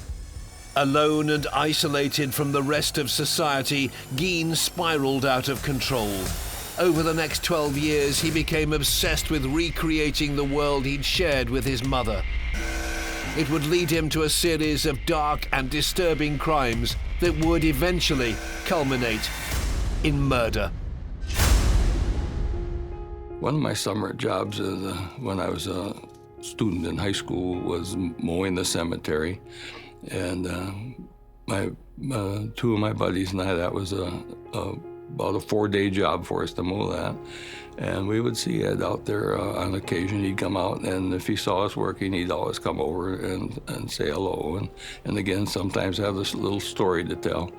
And he was very good about stopping to see his mother's grave. I think neighbors saw him as an odd, very meek, somewhat simple-minded person, but one who was always willing to pitch in when some farm work needed to be done or some chore needed to be run for them. But they, of course, had no sense of the life that he was pursuing inside that incredibly creepy, dismal world of his own farm. It was a world that 51-year-old Geinn had managed to keep hidden away until the winter of 1957. November 16th, 1957 was the first day of deer hunting season that year. And it was a day when basically the entire male population of the town would have been out in the woods hunting deer, as Ed knew. Ed drove into town to the Warden hardware store. The Warden hardware store was owned by a woman named Bernice Warden. I knew Mrs. Warden quite well. She and her family ran the hardware store here for many years. Almost everybody in the community knew Mrs. Warden. Ed had kind of been hanging around the store for a couple of weeks previously. He had developed something of an obsession with Bernice Warden. He would talk to her, he would ask her out, and it was quite clear that she really wasn't that interested in him. Ed came in, asked to buy half a gallon of antifreeze, which Bernice Warden poured out for him and wrote out a receipt. He went back out to his truck, then came back inside and asked her to see a rifle that was in the window. When Bernice Warden turned her back to him, he shot her in the back of the head and then loaded her corpse in his truck and drove back to his farm. Geinn had murdered the 58-year-old woman in broad daylight. It was deer season, so deer season is like a ghost town around here. Everybody, in those days especially, everybody was out hunting. And she wasn't even missed for for some hours. And then someone reported that she wasn't at the store. Well, that was her son, of course. Later that day, Frank Warden returned from the woods and found the store empty. His mother wasn't there. He was very perplexed by that. And then he saw a trail of blood across the floor of the hardware store, and not only realized, that some foul play had occurred, but immediately suspected Ed Gein, because Gein had been kind of bothering his mother for the past few weeks. And there was one piece of evidence that confirmed Frank Warden's suspicions to the police. When they went to search the place, they found the receipt for the antifreeze that was in Ed's name. And they just worked backwards, saying that he was probably the last person to see her alive, but they didn't suspect that he was as deranged as he was. One set of lawmen went out in search of Gein. They found him having dinner at a neighbor's house, and they arrested him. And then another set of lawmen went out to Gein's farmhouse, and that's where they made these discoveries that really sent shockwaves around the world. On a dark winter's night, officers from the Plainfield Police Department began to search the Geinn farm for Bernice Warden. They couldn't get into the house, so they went around back and entered into what was called the summer kitchen, which was a little shed outside. This property didn't have any electricity, so they were pretty much fumbling around in the dark with flashlights, but I don't think they expected to find what they did find there. One of them turned on his flashlight and beamed it around and saw this object that was hanging from the rafters, which at first they thought was some kind of gutted deer. Although it didn't look like a deer, they realized to their incredible horror that it was a woman's corpse that was hanging by its heels and been completely gutted. She'd been strung up, essentially, and she was slit from her sternum to her pelvis. So she'd essentially been butchered by Ed. It really was the most grotesque thing that these officers had ever come across. And they realized they had found the body of Bernice Warden. And of course, both of them just stumbled out in horror and vomited, at the sight of this thing. When the news spread across the town, the residents of Plainfield were in complete shock. When I heard of his arrest, I couldn't believe it. I was sure they had the wrong person, because it just didn't seem like anything that they were telling us was the Ed that we all knew. Yeah, it was a Saturday night. We were at a dance, and the story went through there, and everybody said, "I don't believe it," but it was true. After finding the butchered body of Bernice Warden in a shed at Ed Gein's farm, the police officers moved their search into the main house. He boarded up some areas of the family's home to maintain the rooms as his mother had left them.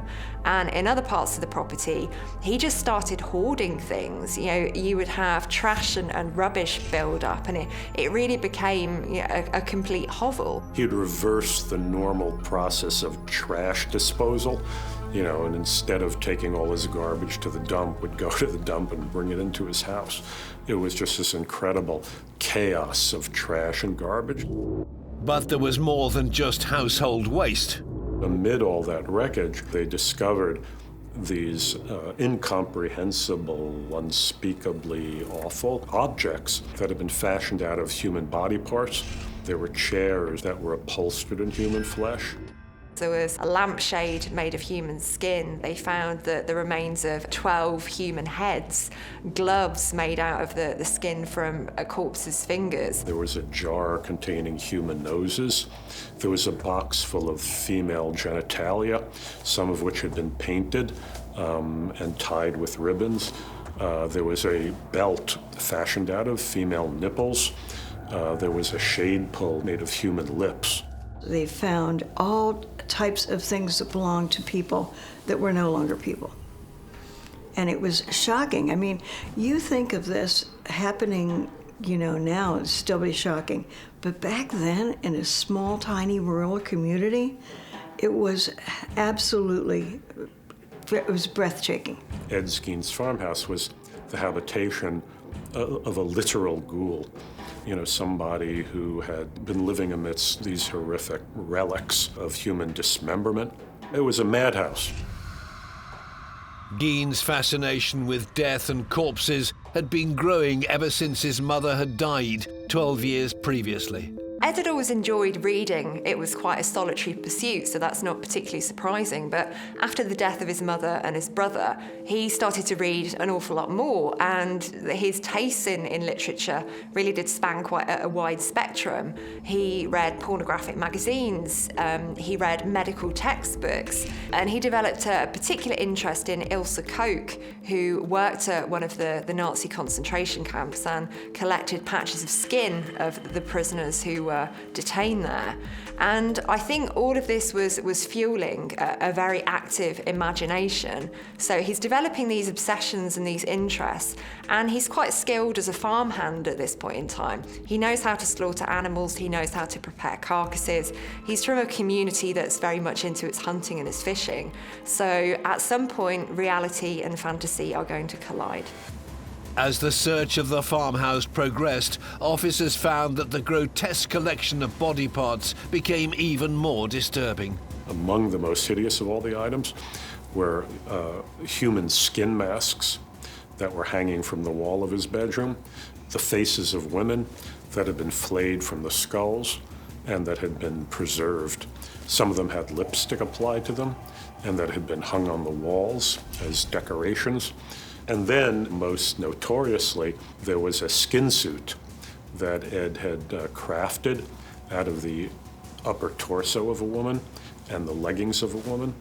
And apparently, as he later confessed, he would put on this skin suit and put on one of the female skin masks and caper around in his yard, pretending to be his mother.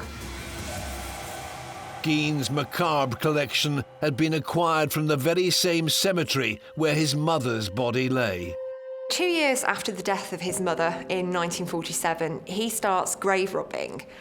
So he's going into a local burial ground, he's digging up bodies, and he's taking things from the bodies. Now, he's not taking jewellery or items of any value, he's actually taking body parts. It really is an absolute house of horrors. So what started off as an interest, which was confined to the pages of a book, has now become a reality behind the doors of this rather bizarre house. So what he's doing in a really grotesque way is trying to bring his mother back to life in some way, shape or form, because he was just so dependent upon her for a sense of his own identity.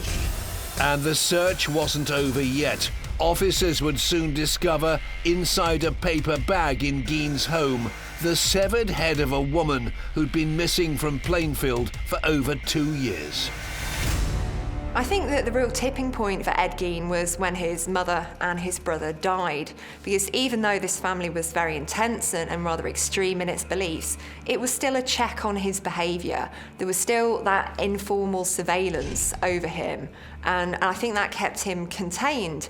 But once he was on his own, he was free to ruminate and fantasise, and his behaviour was only going to escalate. You know, it's like some crack opened up, you know, in the civilized part of his head, and all this weird, archaic stuff going back to the days, you know, when our species did engage in these bizarre, unspeakable rituals, you know, flooded out and took possession of him. With Gein in custody, officers continued to scour his home, and they were about to make another startling discovery. A local woman who'd been missing for almost 3 years. There had been a female tavern keeper named Mary Hogan who ran this roadside tavern outside of Plainfield, who had disappeared very, very mysteriously. In those days, we had 18-year-old bars where teenagers could go in and have beer. And she ran one of those. It was a kind of a modest place, to be very kind. But She disappeared before I was old enough to frequent those establishments. When she went missing, he'd said some rather bizarre things. He said to one of the townspeople, "Oh, she's not missing, she's up at the house." But because he was a bit of a misfit and because he was a bit weird, people didn't really take what he said very seriously at all. So that one was allowed to slip under the radar until this grisly discovery a few years later. In searching through Geinn's House of Horrors, the investigators opened up some receptacle and saw this face and pulled it out and realized it was Mary Hogan's, that she had been another one of these victims. Geinn had murdered Mary Hogan on December the 8th, 1954, 3 years previous to killing Bernice Worden. I think there was some sense in which he associated her with his mother. You know, she almost seemed to be like the shadow side of his mother.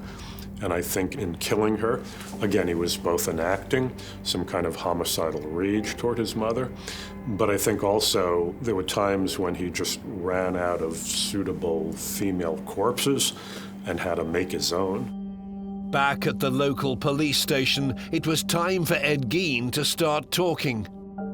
Well, for the first day after his arrest, I think Ed felt like a bit of a fish out of water. He didn't quite know how to react. But he did start talking after about 24 hours. And the first thing he said was that he wanted an apple pie with a slice of cheese on it.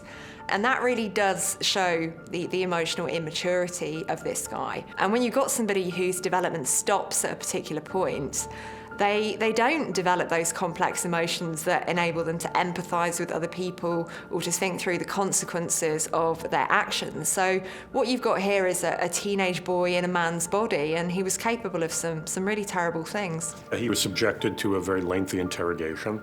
He freely confessed to the murders of Bernice Worden and Mary Hogan. When the police first broke into Geinn's house and discovered this crazy mass of body parts, their first assumption was Geinn was a serial killer. It was only during his interrogation that he revealed that they were taken from the corpses he had dug up from the local cemetery. And people, in a way, had a harder time believing that than that he was a serial killer. That seemed like totally beyond the bounds of belief for a whole variety of reasons. Human bodies are traditionally buried 6 feet underground. That's a lot of digging, that's a lot of work to get to them through packed earth.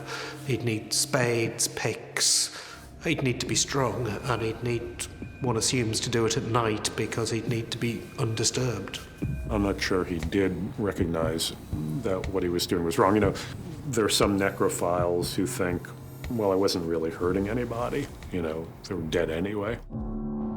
Geinn confessed to investigators that between 1947 and 1952, he'd regularly visited the local cemetery after dark. He would often follow the local newspapers and read the obituaries, and when some middle-aged or elderly woman who bore some vague resemblance to his departed mother died and was buried, he would apparently go out to the cemetery at night while the soil was still fresh and easily dug up and exhume these coffins and remove the bodies, and sometimes take the entire corpse back to his farmhouse, sometimes just take parts of the corpse back to the farmhouse and leave the rest there. Investigators decided to dig up some of the graves to see if Geinn was telling the truth. When they uncovered them, they discovered that the coffins had been broken into and the bodies were missing, or, you know, there were just parts of the skeleton remaining there. He admitted to grave robbing 9 corpses, but the maths didn't quite add up because the police had found 12 human heads in Geinn's property, and he'd only admitted to 11 offences against separate people. So the numbers never really added up properly. So there's always been questions over that. Ed Gein's crimes were in the late 50s, 1957. The state of forensic science in those days was far less than we have now. Things like DNA simply didn't exist as a tool, so identification could potentially be very difficult, and I would suspect in certainly some of the body parts simply impossible. There was no doubt that Geinn specifically targeted females. All the graves he desecrated belonged to women. I think he was both trying to rebuild his mother, but I also think that he was taking revenge on his mother.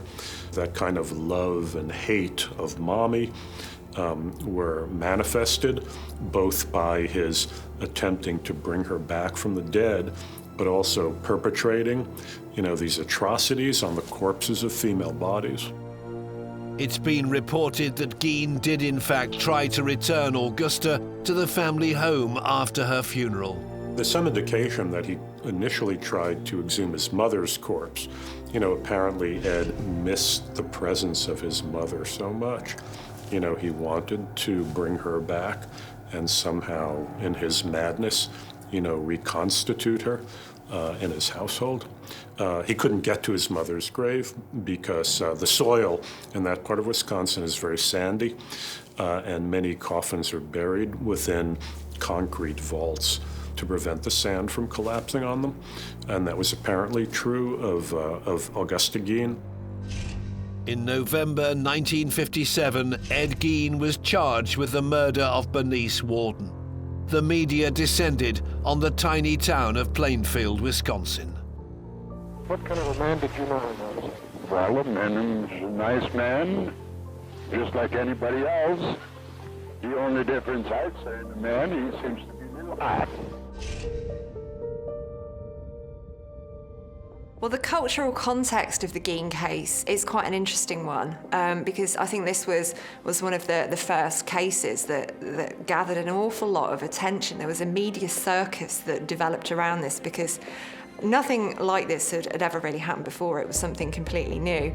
It spread very quickly through the local newspapers and then through the Associated Press and so on to the national media. Plainfield, which had always existed from the time of its founding in happy obscurity, suddenly found itself to be the center of national and even international attention. It was just an exasperating time, and then we were inundated by nosy Nellies that all thought that, boy, I gotta go drive by that old farmhouse. And then we became I don't like to use the word chaotic, but a very unsettled community for a while. Plainfield was suddenly famous, and famous for the most horrifying of reasons, that it was the home of America's most notorious psychopath. The entire community was stunned. For the previous decade, they'd been living in the same town as a real-life bogeyman.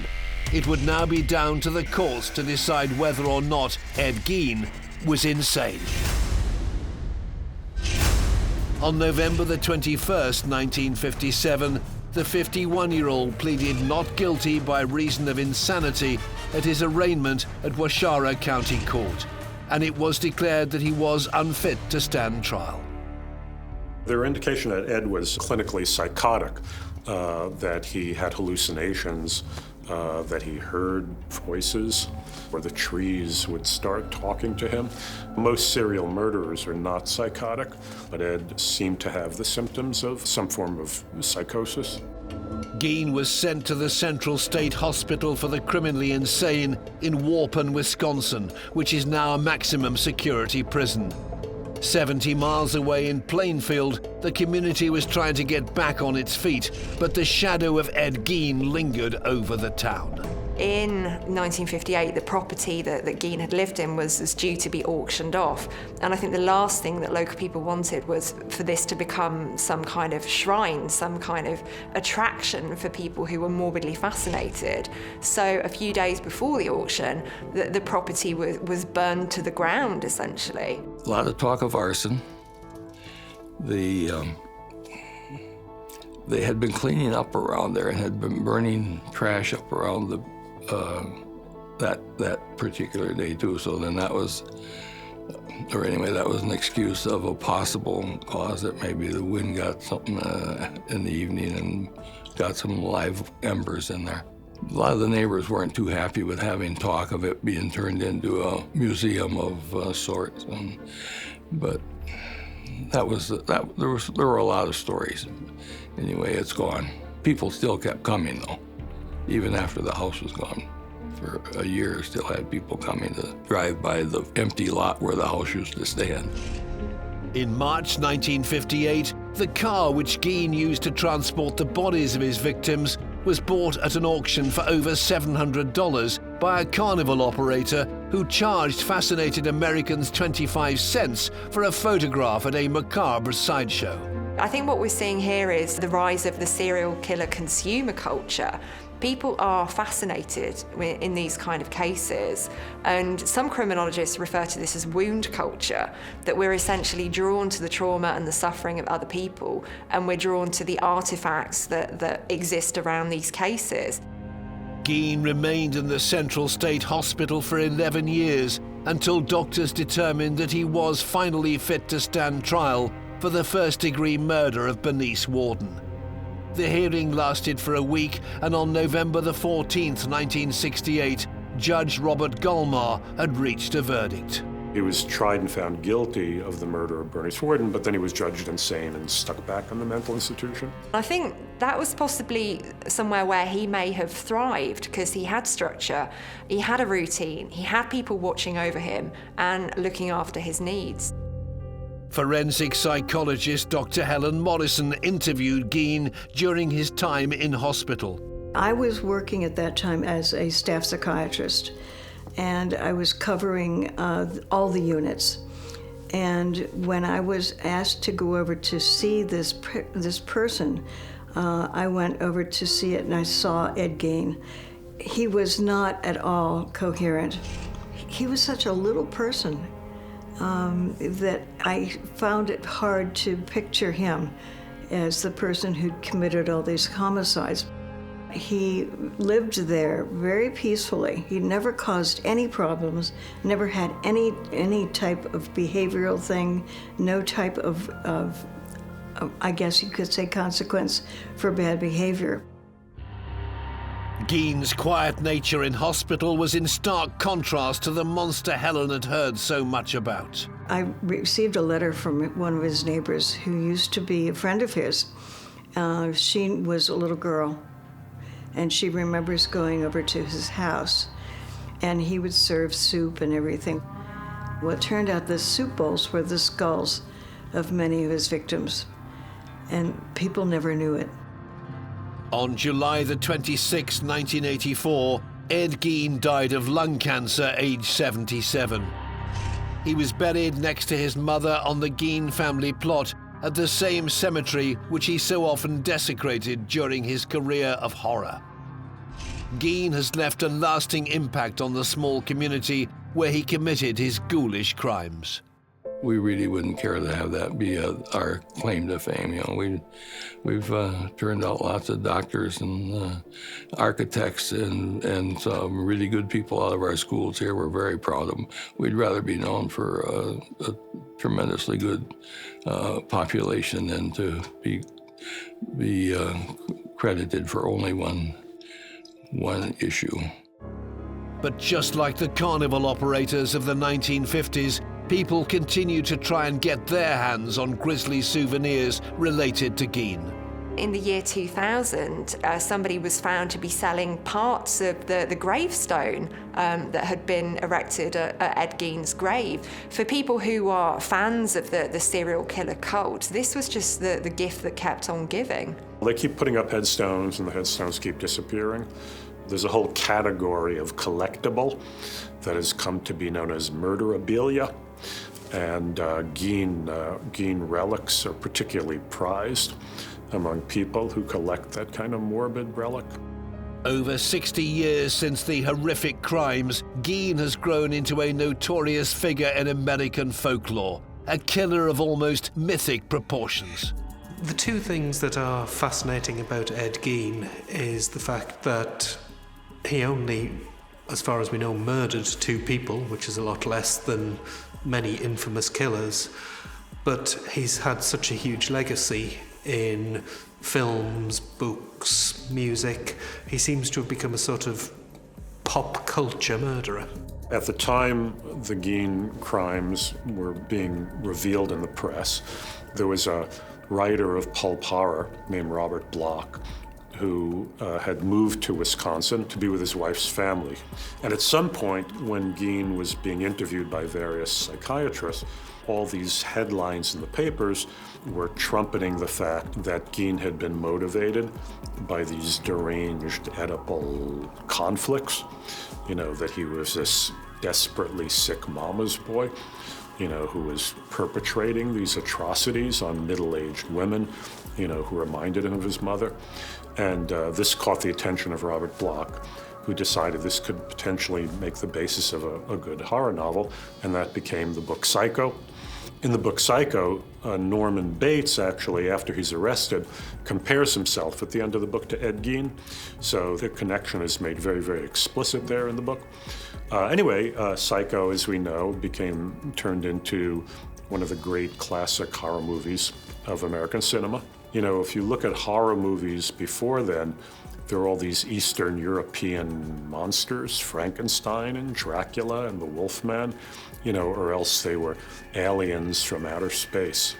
With Psycho establishes, and, Ed Gein establishes, this quintessentially American figure of horror. The ordinary middle American guy who turns out to be this monster in disguise. And then, of course, Gein becomes the basis for Tobe Hooper's Texas Chainsaw Massacre, and later on for Thomas Harris's character Buffalo Bill in Silence of the Lambs. So Gein has this very, very direct influence on American horror cinema. But Gein's crimes were not fictional, they were very real, and he remains one of the most infamous murderers in US history. We think of Gein as this notorious American serial murderer, but in many ways he doesn't really fit that profile. For example, he wasn't a sexual sadist in the way John Wayne Gacy or Ted Bundy were, or Jeffrey Dahmer. He wasn't driven by that particular form of deviance. I think he was brought up in a vacuum that created the conditions for someone who would go on to do evil things. So whilst most people are shocked and repulsed and absolutely horrified at some of the things he's done, because he didn't have that filter and that check on his behaviour, he was able to escalate to a level of evil, I think. Evil is something that, professionally, people don't believe in evil. But I truly believe that he was evil. I think there are people who would like to say that the devil got into him and made him do these awful things, but I think he was born evil. The Ed I knew was not an evil person. He did things that normal people do not do. And there's just no doubt about that.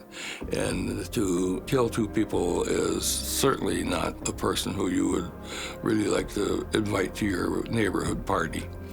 But yeah, he was. There was something in his head that didn't click right. Ed Gein's crimes are the stuff of genuine nightmares. The man with an unhealthy obsession with his mother brazenly murdered two women and kept a bizarre collection of gruesome keepsakes inside his house of horrors. He truly deserves to be remembered as one of the world's most evil killers.